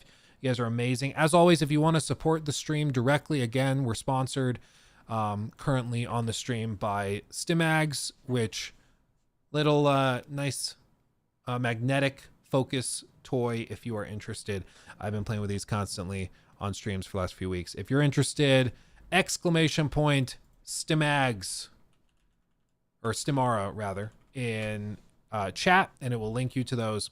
They're backed on Kickstarter, and they're actively raising. I think they've raised like $1,500 or $2,000 since we started streaming, which is crazy. So if you want to support the stream and also get some fun Focus toys, check them out there. Appreciate every single one of you guys. You guys are amazing. I love you all dearly. I will see you in the next streamer video. Much love.